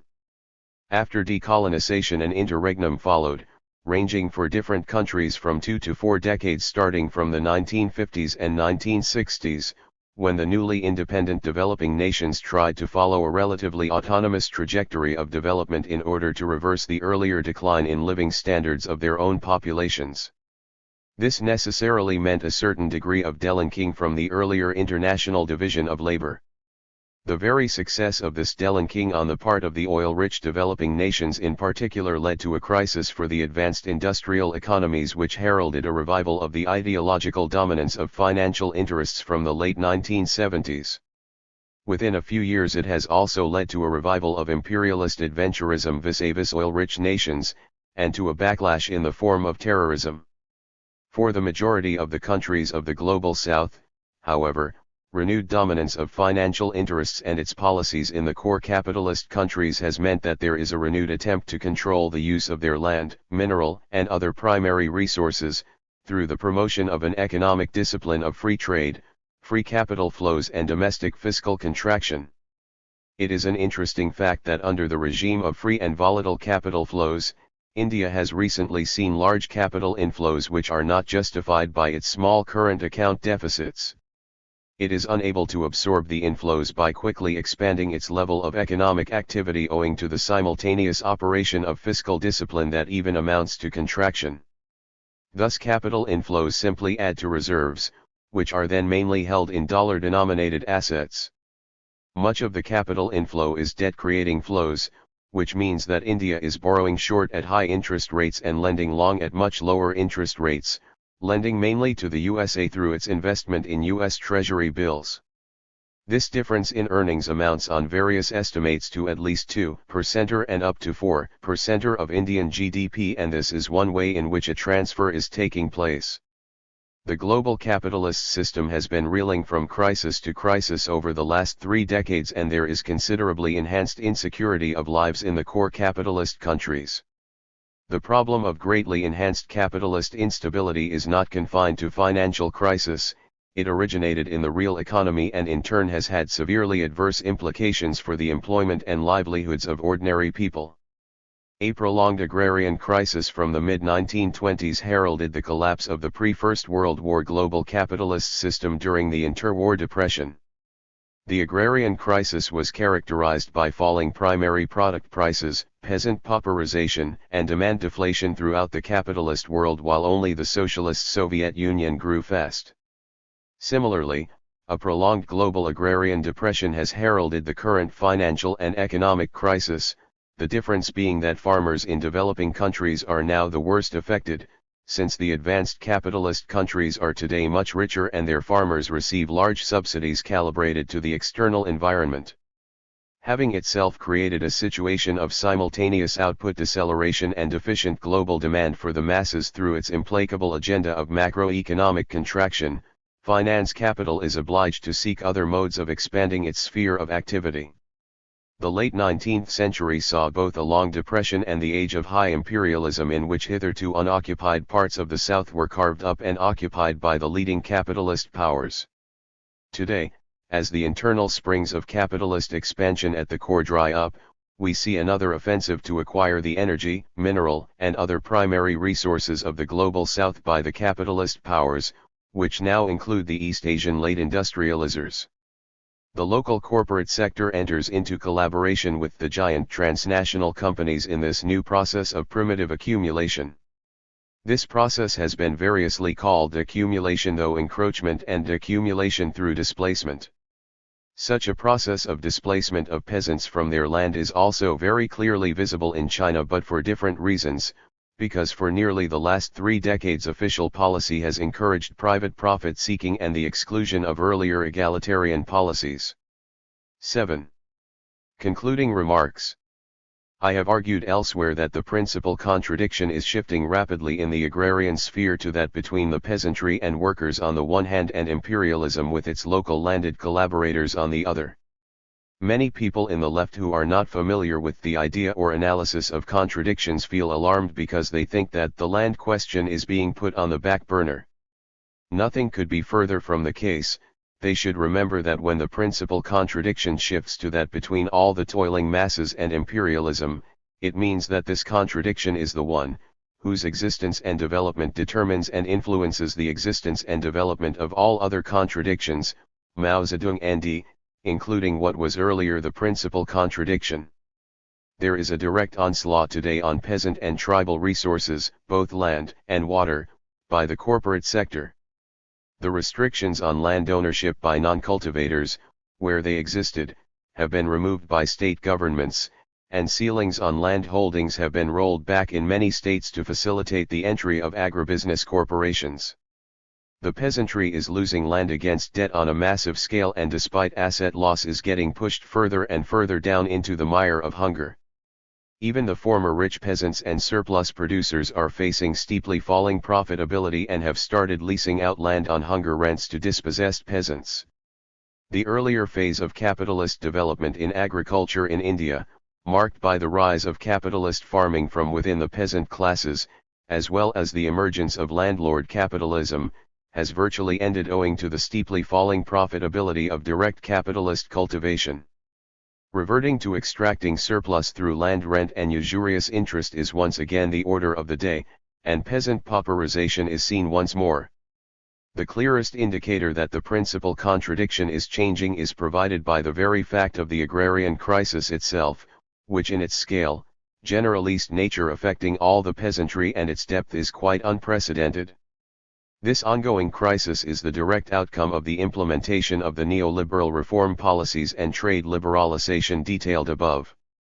In short, it flows from the impact of imperialist globalization on the agrarian sector combined with the state facilitating land grabbing by the international and national corporates. The corporatization of agriculture, which is promoted by the government, represents the control of transnational capital over our peasant production, and not the development of capitalism in agriculture, which has a completely different connotation in Marxist-Leninist literature. The development of capitalism in agriculture took place when expansionary policies of autonomous national development were followed as during 1950 to 1990 in India, and it was geared to an expanding internal market. It led to some prosperity, though very unequally shared, in the agrarian sphere. By contrast, the corporate subjugation of peasant production is nothing but the imperialist domination of our peasantry for the purpose of export production, and it pauperizes the peasantry and laborers. The giant transnational corporations entering our agriculture today tie peasants to contracts under debt by way of advances of high-tech genetically modified, GM, seeds and inputs. When in general profitability is falling because prices on global markets are low, these corporations set the terms of contract in such a way as to grind the peasants down to subhuman levels of living because they ruthlessly seek to maximize their own profits. The experience of other countries in Latin America and Sub-Saharan Africa has demonstrated this clearly, as has the experience of growers of coffee, tea, and other export crops in Kerala, who are losing land against debt and committing suicide. Thus the land question has now become one of defending the right of peasants, including tribal peoples, to their land and livelihoods. Not only can it never be separated from the fight against imperialist globalization, this fight is a necessary condition for any advance on the land question. It is shameful that no resistance has been articulated by the liberal intelligentsia and political movements to the modification of sealing laws or the permission for non-agriculturists to acquire land, all for the benefit of corporations. There is no outcry against blatant usury or land loss against debt, whereas even the colonial period saw anti-usury laws and enactments against peasant land alienation as a result of debt. The minerals-rich areas of India, for example, are mainly forested areas inhabited by tribal populations. The wholesale acquisition of extracting rights over coal, iron ore, and precious metals by foreign companies and local corporate houses through agreements signed with local state governments involves substantial displacement of tribal people and settled peasantry alike, who are now resisting such acquisition. The complete failure of prospects for alternative employment and of alternative livelihoods today means that the loss of land assets or forest rights will not be tolerated by the affected people. This is in contrast with the relative absence of protest in the phase of land acquisition for industry or mining in India after independence, when an expanding economy offered much better prospects for absorbing the displaced. Moreover, the worst effects are yet to be seen, for today there is a determined effort being made by the advanced countries, supported by their local collaborationists, to acquire direct control over land and water resources through contract farming, to enmesh our farmers in high-tech debt through GM seed and plants, and to acquire control over the genetic basis of our biodiversity and over water resources through privatization of water. In this they are aided by the collaborationist elements in key decision-making positions in government, and they also have the support of collaborationist elements among the domestic landlords. The solution lies first in economic strategies for restoring the viability of small-scale production, and second, it lies in forging the political unity of the small-scale producers and the working class to resist eviction and displacement from the land. Both are difficult tasks but are by no means impossible. Restoring the viability of small-scale production requires voluntary cooperation among them in a myriad ways, ranging from pooled investment efforts to common marketing arrangements. Only cooperation can overcome the problems of small scale and strengthen the bargaining power of producers on the market, and many models of voluntary cooperation are already emerging. The question of displacement from their resources by the corporate sector, which has become an acute one in many Asian countries in particular, cannot ever be resolved by pitting the rural and tribal small producers against the working class, as is being attempted by some resistance movements in India. These issues of displacement have to be thrashed out on the basis of the striving for unity between small producers and working class movements against corporate land grabbing and acquisition without adequate compensation. Only the combative unity of all the affected peasant classes and workers against the onslaught of imperialism and its domestic collaborators can salvage the situation of progressive asset loss suffered by the small producers and increasing incidence of hunger in the global south. Part 2. Primitive accumulation and the destruction of African peasantries. Sam Moyo. 8. Introduction, a failed agrarian transition in Africa. 50 years after Africa's decolonization, most African peasants persistently face a crisis of social reproduction, manifested in food insecurity and malnutrition. Post-independence Africa failed to resolve the basic agrarian questions of improving agricultural productivity, MOFG 2003, improving the supplies of wage foods and providing raw materials for basic industrial and employment development, Patnaik 2003, and promoting accumulation from below. This failure obtains in the semi-industrialist peripheral states, such as South Africa, which retains its racially unequal structures, in the putatively successful agrarian economies, e.g. Kenya, Malawi, and the fragile pastoral regions, Moyo 2010. Varied modes of African colonization had entailed different strategies of capitalist penetration and agrarian surplus extraction, including accumulation by dispossession, expressed in different sub-regional trajectories of a failed agrarian transition. Land dispossession was historically more extensive in southern Africa than in non-settler Africa, where the extraction of surplus value entailed the systemic exploitation of peasant labor engaged in export commodity production, leading to malintegration, through the unequal world trade regime, Amin 1974. During the 1990s, structural adjustment intensified Africa's agricultural extraversion and unequal extraction of surplus value, alongside a second but diffuse and low-intensity wave of land concentration. Neoliberal food security policies led to increased food imports and food aid dependency, Moyo 2010. More recently, there have been pervasive efforts by foreign capital to dispossess the African peasantry of their best lands and water resources, as well as to exploit peasant labor as outgrowers and contracted farmers, Moyo 2011. The underdevelopment of Africa's agrarian production systems continues to reflect their subordination to monopoly finance capital. Current agricultural policy reforms neglect the social reproduction requirements of African peasantries and pastoralists, ironically using the food deficits to justify the current land grabbing and create large-scale farms, Collier and Durkheim 2009, in collaboration with African governments and capitalists, Moyo 2008. New forms of resistance and agrarian resource conflicts are emerging, including against increased foreign control of African minerals and oil resources.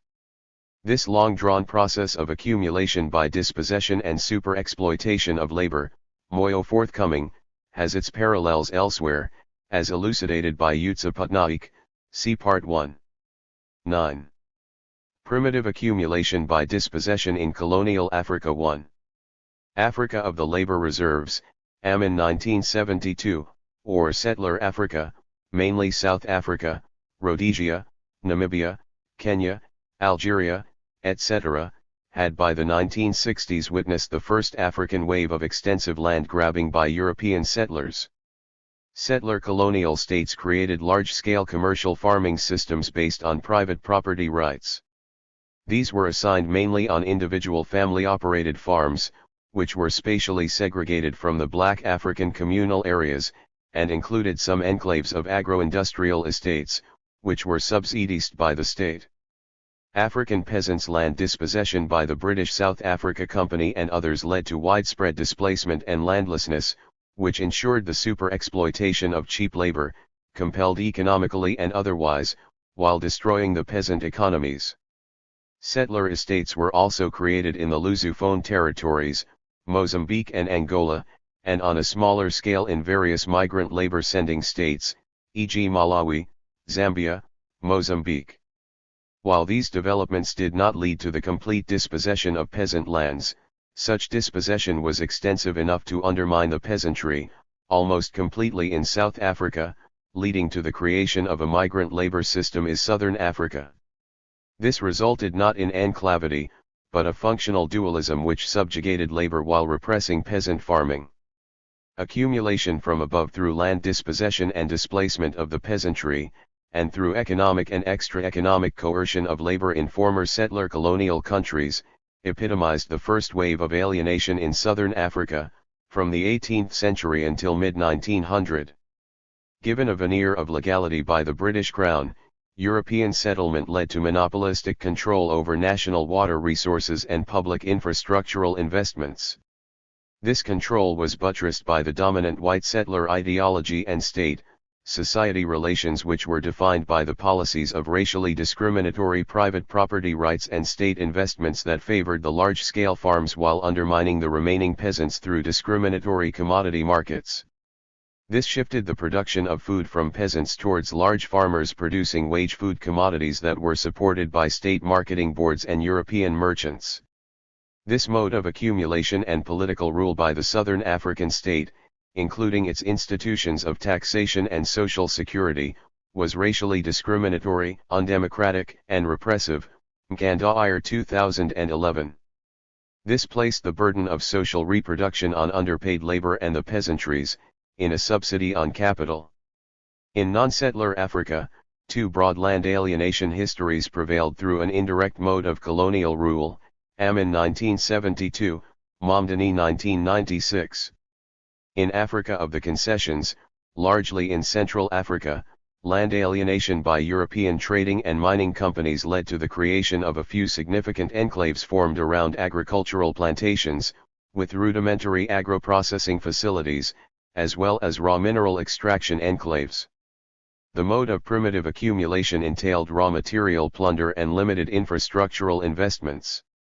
The pedigree of resistance to this enclave dispossession, for instance in Cameroon, is well documented, Bay and Con forthcoming.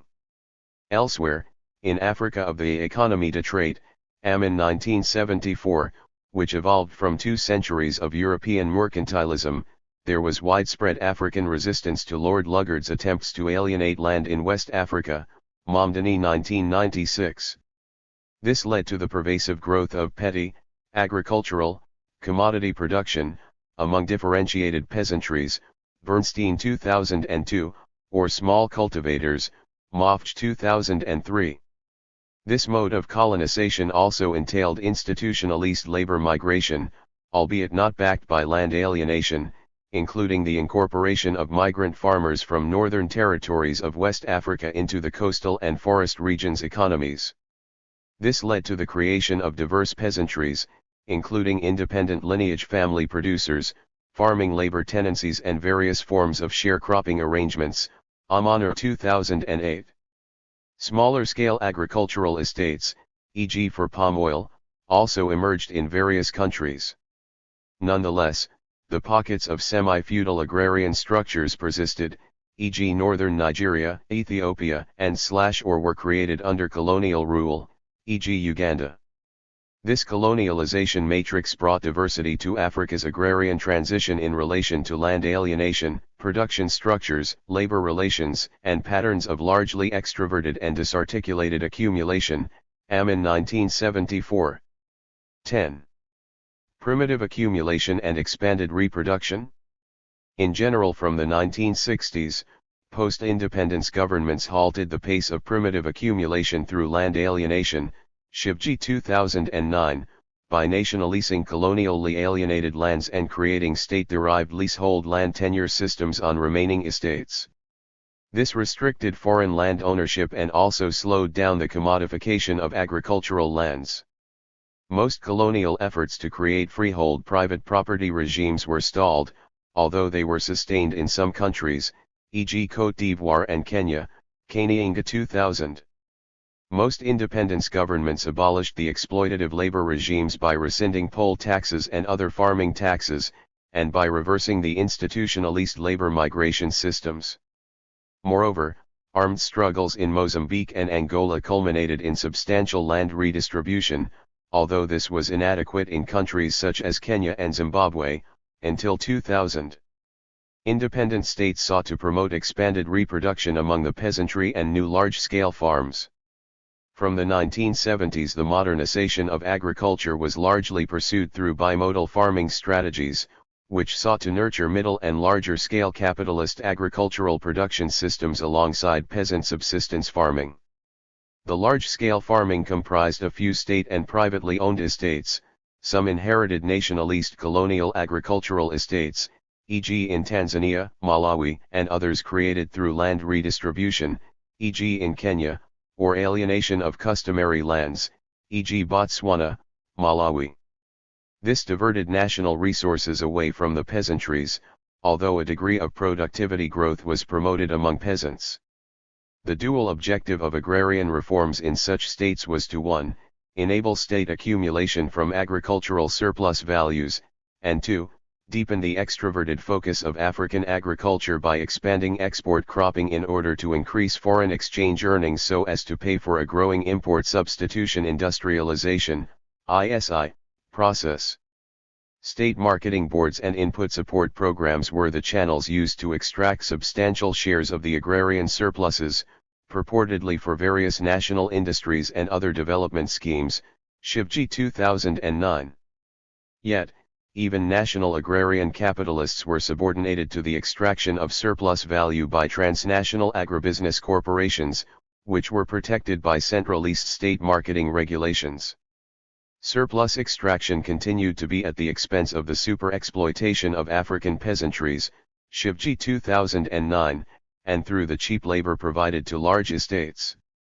After being admonished by the World Bank, through the Berg Report 1981, for failed agricultural experiments, agrarian policy bias, largely an urban bias, the putative inefficiencies of state interventions, e.g. trade protectionism, state marketing regulations and participation through commodity boards, and inefficient state farming, Gandhir and Saludo 1999, the state retreated from subsidizing agriculture. From 1990 surprisingly similar national land policies were formulated in numerous countries, Manji 2006, Unica 2004, on the back of the privatization of state agricultural estates.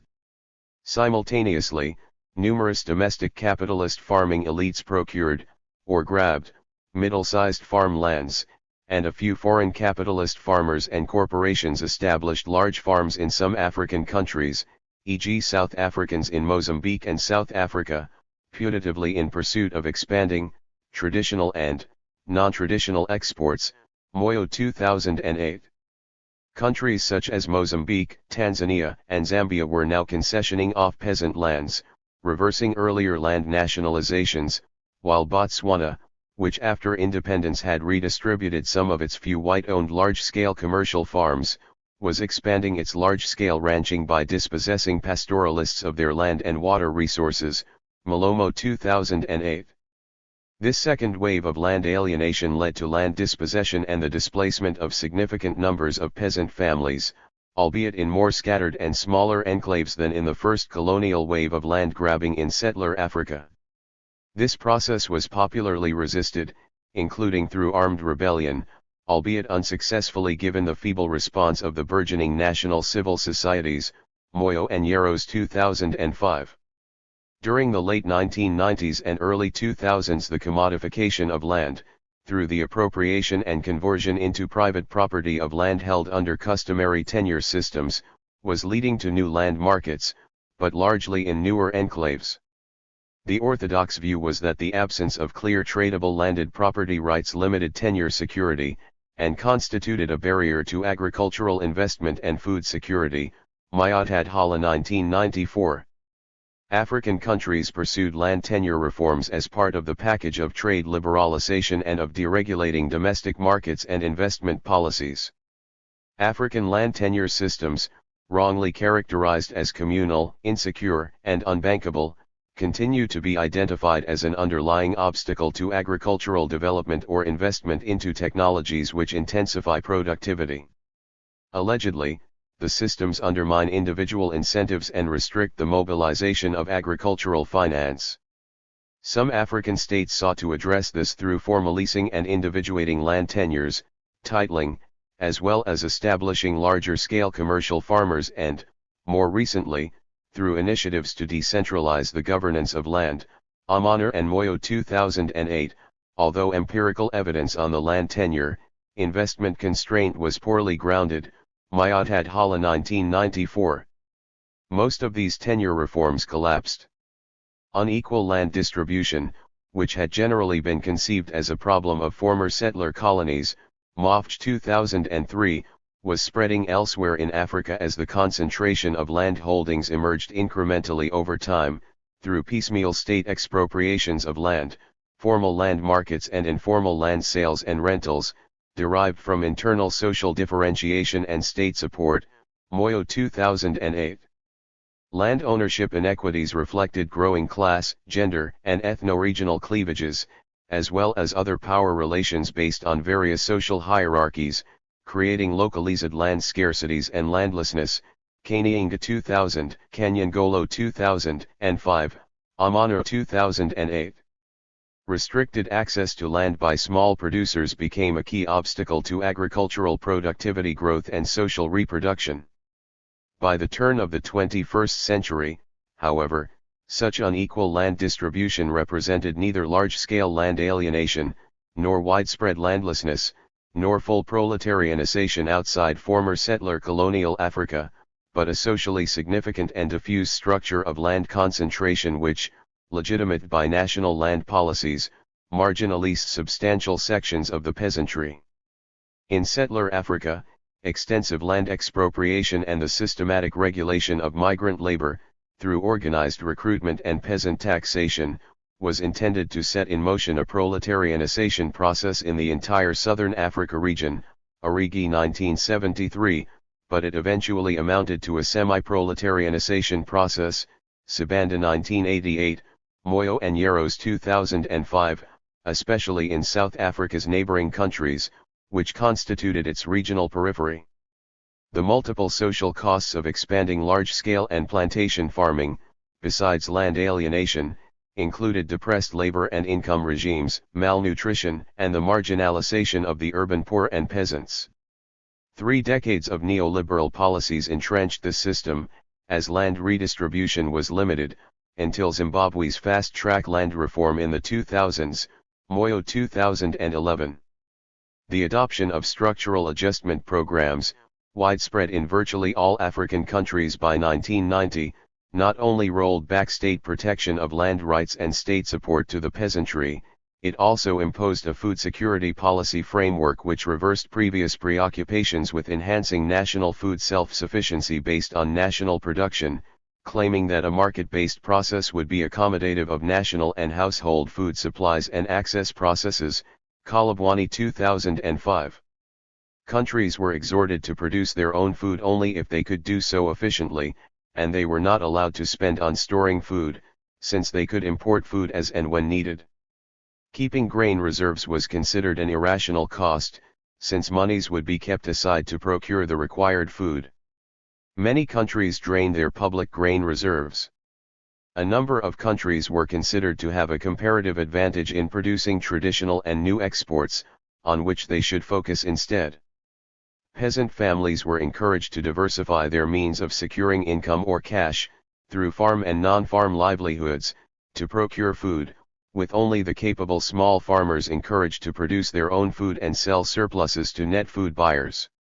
Imports were considered price competitive and less costly for national budgets, although this bloated government indebtedness, see also World Bank 2008. In the event, this policy undermined food production growth in Africa and led to escalating food insecurity, although the availability of adequate food at the national level was achieved in a few countries, during non-drought seasons.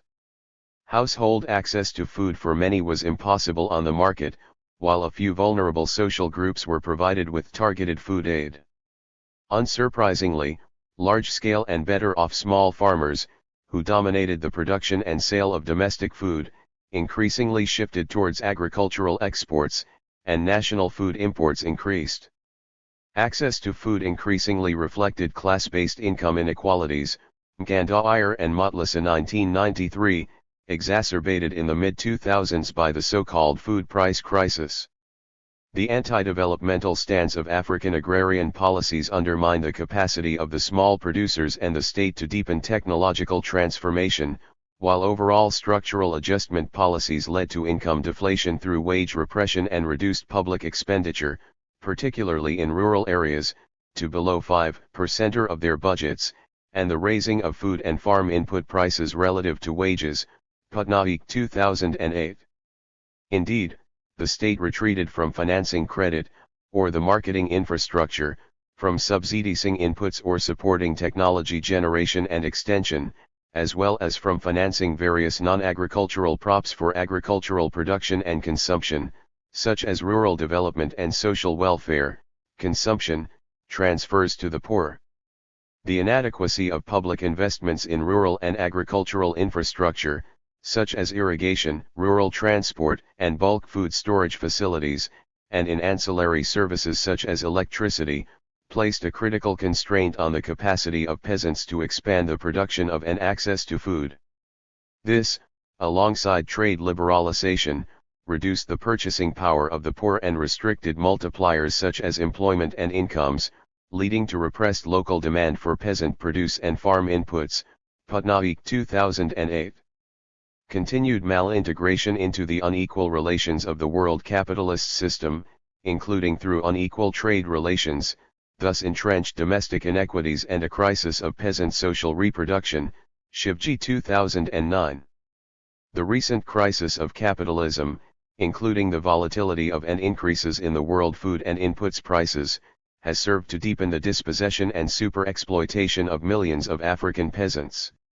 11. Recent land grabs and subordination of peasantries.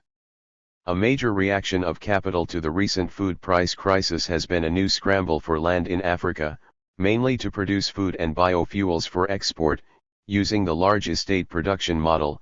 Moyo 2008. At least 5 million hectares have been concessioned to foreign investors in over 20 African countries. Von Braun and Mainzendick 2009, Kachula et al. 2009, Thompson 2008, Tab 2008. The large-scale land acquisitions through leasing and outright purchases by foreign capital in various African countries have escalated during the 2000s, Grain 2009, with the explicit and tacit approval of governments and sections of the elite in particular. Alden Wiley 2008. This represents a third wave of land alienation in all the African regions, creating numerous enclaves of large plantations or estate farming, frequently alongside perimetric buffer zones of co-opted small outgrowers. A new scramble over African lands for agriculture, mining, and natural resource extraction, entailing a growing east, west, south rivalry to gain footholds on the entire continent, is predicted. Yarrows 2011. The land investors hail from as far afield as the US and various European countries, the Gulf states, China, South Korea, and Brazil. Grain 2009. This trend raises concerns about not only the extent of land alienation and concentration, but also the potential intensified subordination of the continent's peasantry and labor by monopoly capital during the present crisis. Indeed, most of the former settler African countries in southern Africa have encountered this as a third wave of large-scale foreign land acquisitions, or grabbing, and investments in agriculture, in a process which builds upon already substantively privatized land tenure regimes, racially skewed land ownership and extensive social exclusion. The critical difference is that it is mainly previously alienated large-scale farmlands, owned by private and public corporations and individual white large-scale commercial farmers, that are being sold and/or leased out to additional foreign investors. The agrarian accumulation model continues to be based on an outward-looking agricultural strategy, except in Zimbabwe, which is veering towards internal markets, food sovereignty, and autonomous development. Social movements warn of a specter of extensive dispossession and displacement of small farm producers and pastoralists. Grain 2009, although some civil society technocracies consider that these investments hold developmental opportunities and argue that the potential threat of dispossession can be mediated through internationally supervised guidelines on best practice. Some attribute these land acquisitions to a benign search for food security among countries destabilized by the world food price crisis, which peaked around 2005, and to agriculture's putative profitability to investment funds. Von Braun and Mainzendick 2009.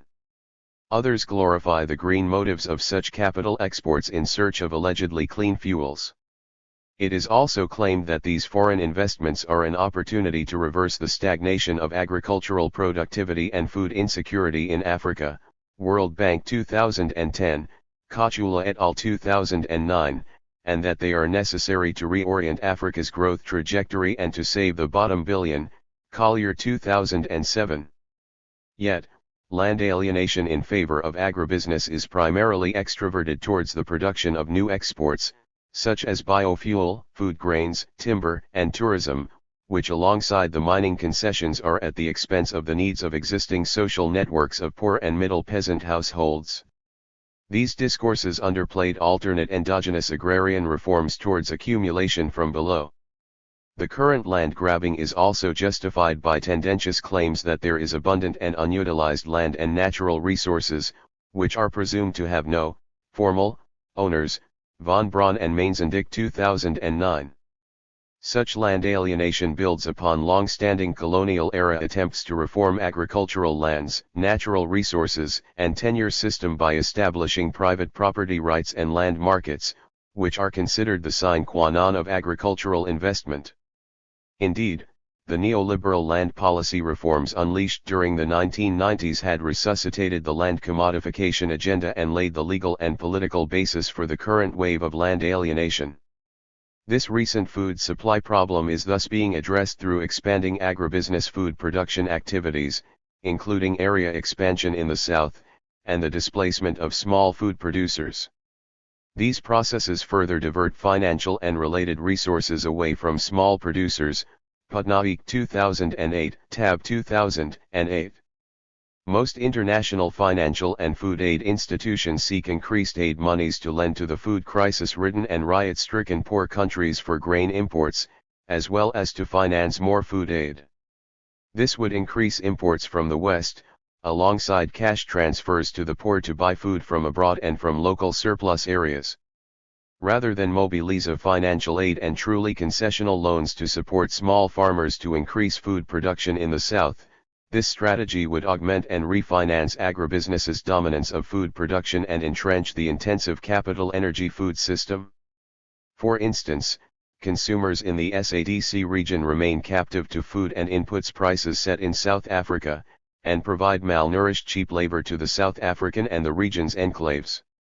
This represents a form of malintegration into a dysfunctional global food system, based on the overconsumption of fossil fuel energy and speculative behavior, which undermines the universal right to food. Besides land grabbing, the persistent strategy during the current crisis of capitalism is to deepen the incorporation of African peasantries into the world agricultural exports chain. The recent philanthropic initiatives of the Alliance for Green Revolution in Africa, AGRA, purport, for instance, to support small farmers' agricultural productivity growth through the scientific generation of improved seeds in 16 African food crops and to improve marketing through access to inputs and through expanding their access to private credit and agro-dealers, ActionAid 2009.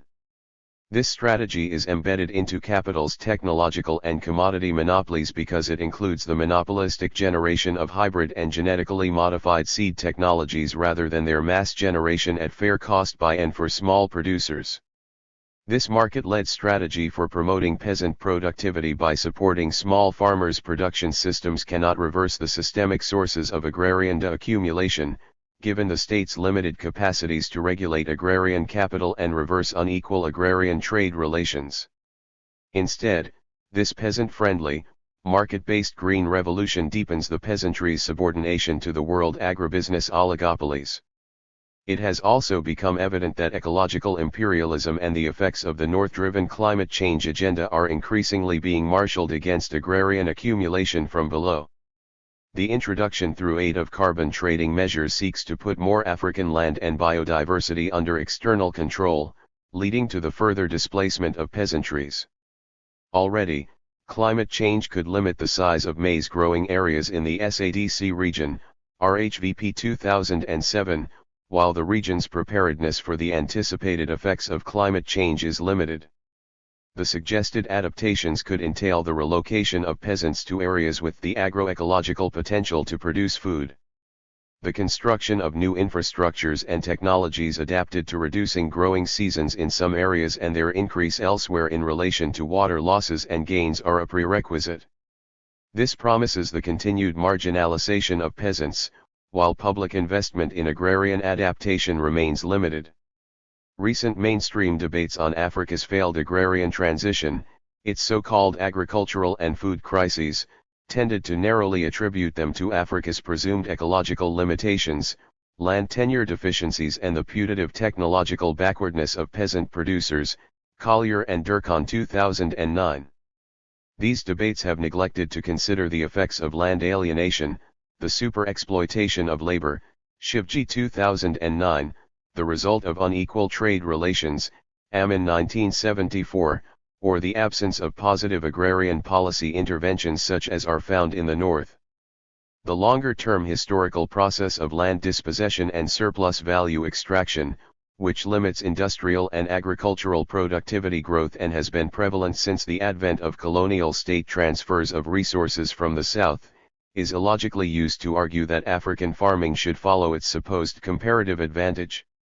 This fallacy is fully exposed by Utsa Patnaik, see Part 1 of this volume.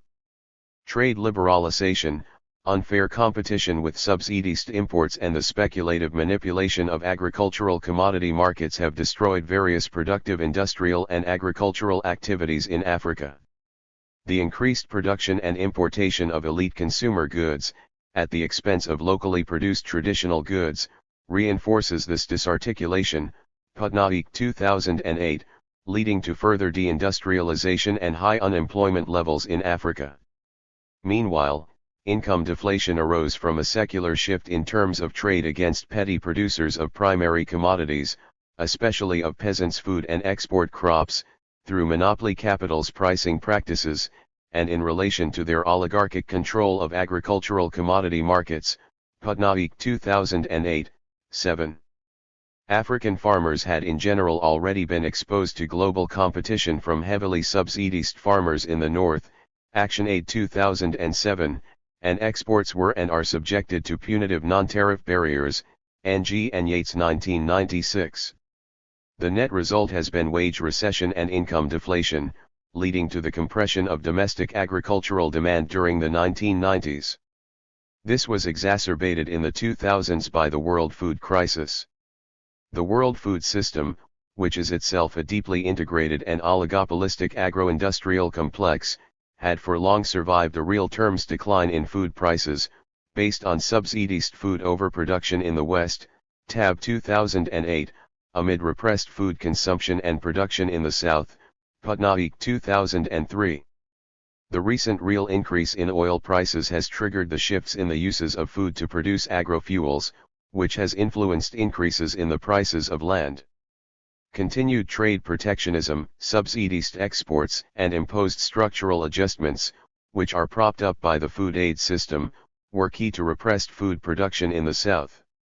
The use of food for agrofuel production and oil-related increases in farm inputs prices, however, were critical to the food price escalation, Ghosh 2008, they accounted for 85% of the increases, despite being the proximate causes of the price escalation. The agrofuels production process is influenced by the political pressures and security concerns of the Western energy industry, capital funds, the science and technology industry and the aid system, reflecting high levels of rent-seeking strategies, led by professional lobbies and think tanks, von Braun and Mainzendick 2009, as well as the so-called bureaucratic stasis and distorted incentives that drive aid officials, Bird et al. 2003.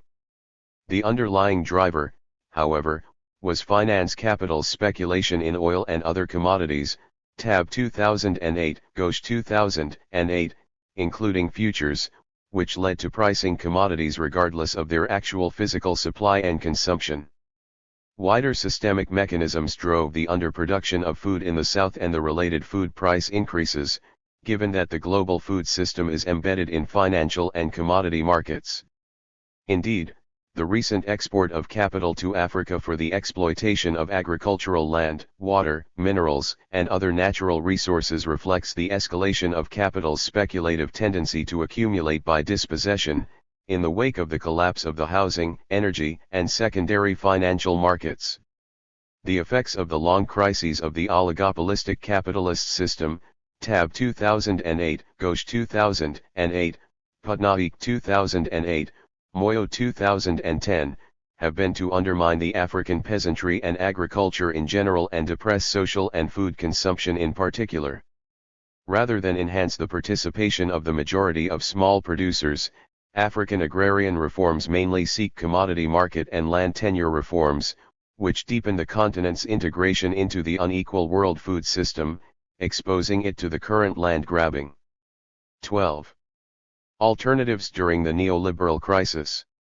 The continued marginalization of African agrarian systems and the dispossession of the peasantry can only be reversed by national and regional policies that seek food sovereignty by protecting land rights and access to water and by controlling biodiversity resources in favor of the peasantry.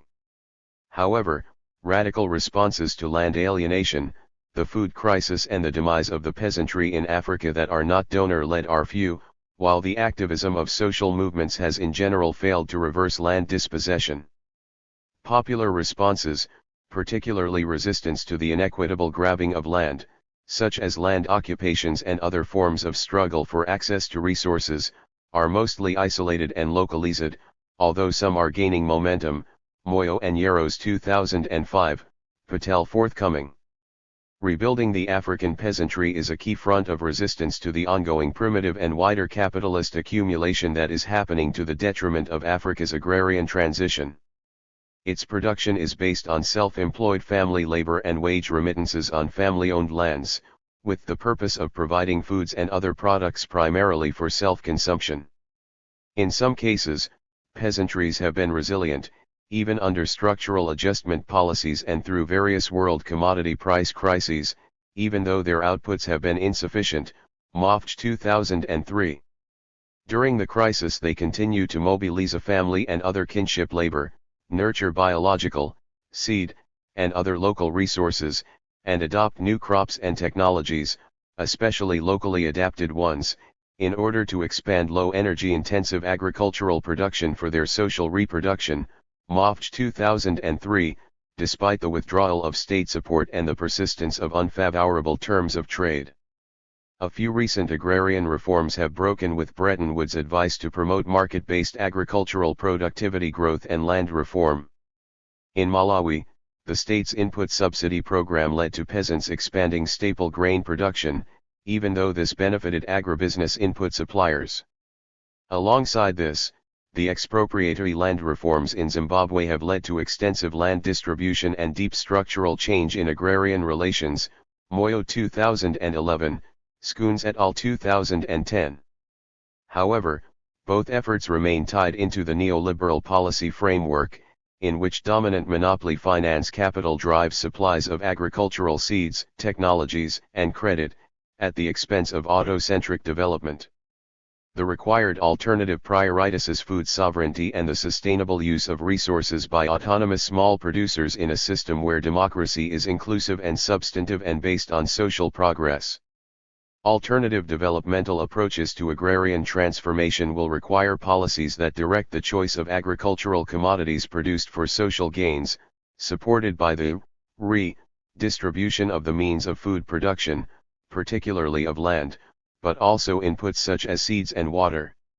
Increased state social investments in the peasantry's social well-being is critical to systemic rural development, which includes enhancing the human resources of the peasantry, restructuring the national food system and improving endogenous research and extension capacities under the guidance of popular consumer trade protection and farmers' movements.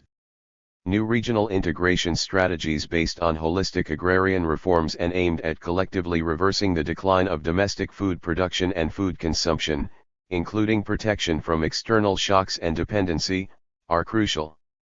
These have to counter the current market-based functional regionalism by building a popular regional industrial policy framework that systematically reverses the current opening up of the region, through trade and monetary harmonization, which has reinforced the malintegration of Africa into the global economy.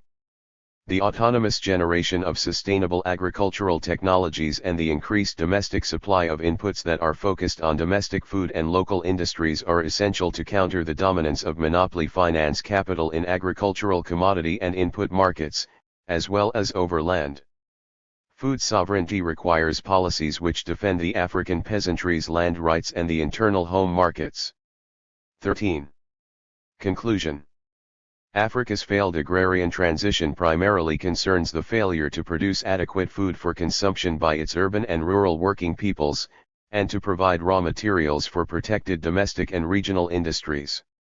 This arises from its extroverted agricultural production and the unequal agricultural trade, which emanate from malintegration into speculative world markets dominated by monopoly finance capital. The failed agrarian transition has emerged from long-term processes of primitive accumulation by dispossession and displacement, and the super-exploitation of labor through foregone consumption. Increasingly, this process is conveyed through the entry of various pliant emerging powers, such as South African capital in the Southern African region. Through these, transnational agribusinesses dominate agricultural, land, inputs and outputs, and food markets in the name of investment under neoliberal conditionalities. The protection of the largely peasant food production systems and the consumption needs of working peoples can only be achieved through collective regional food sovereignty and equitable regional development strategies, rather than alternative responses which reinforce the incorporation of the peasantry into volatile world markets and extend land alienation, while increasing import dependence. Otherwise, the scramble for Africa and primitive accumulation will persist through various forms of capitalist penetration. These include the increased supermarketization of African food distribution systems by retail and farm input monopolies and the concessioning of land for the production of food, sugar, and agrofuels for export by transnational capital from the West, East and South.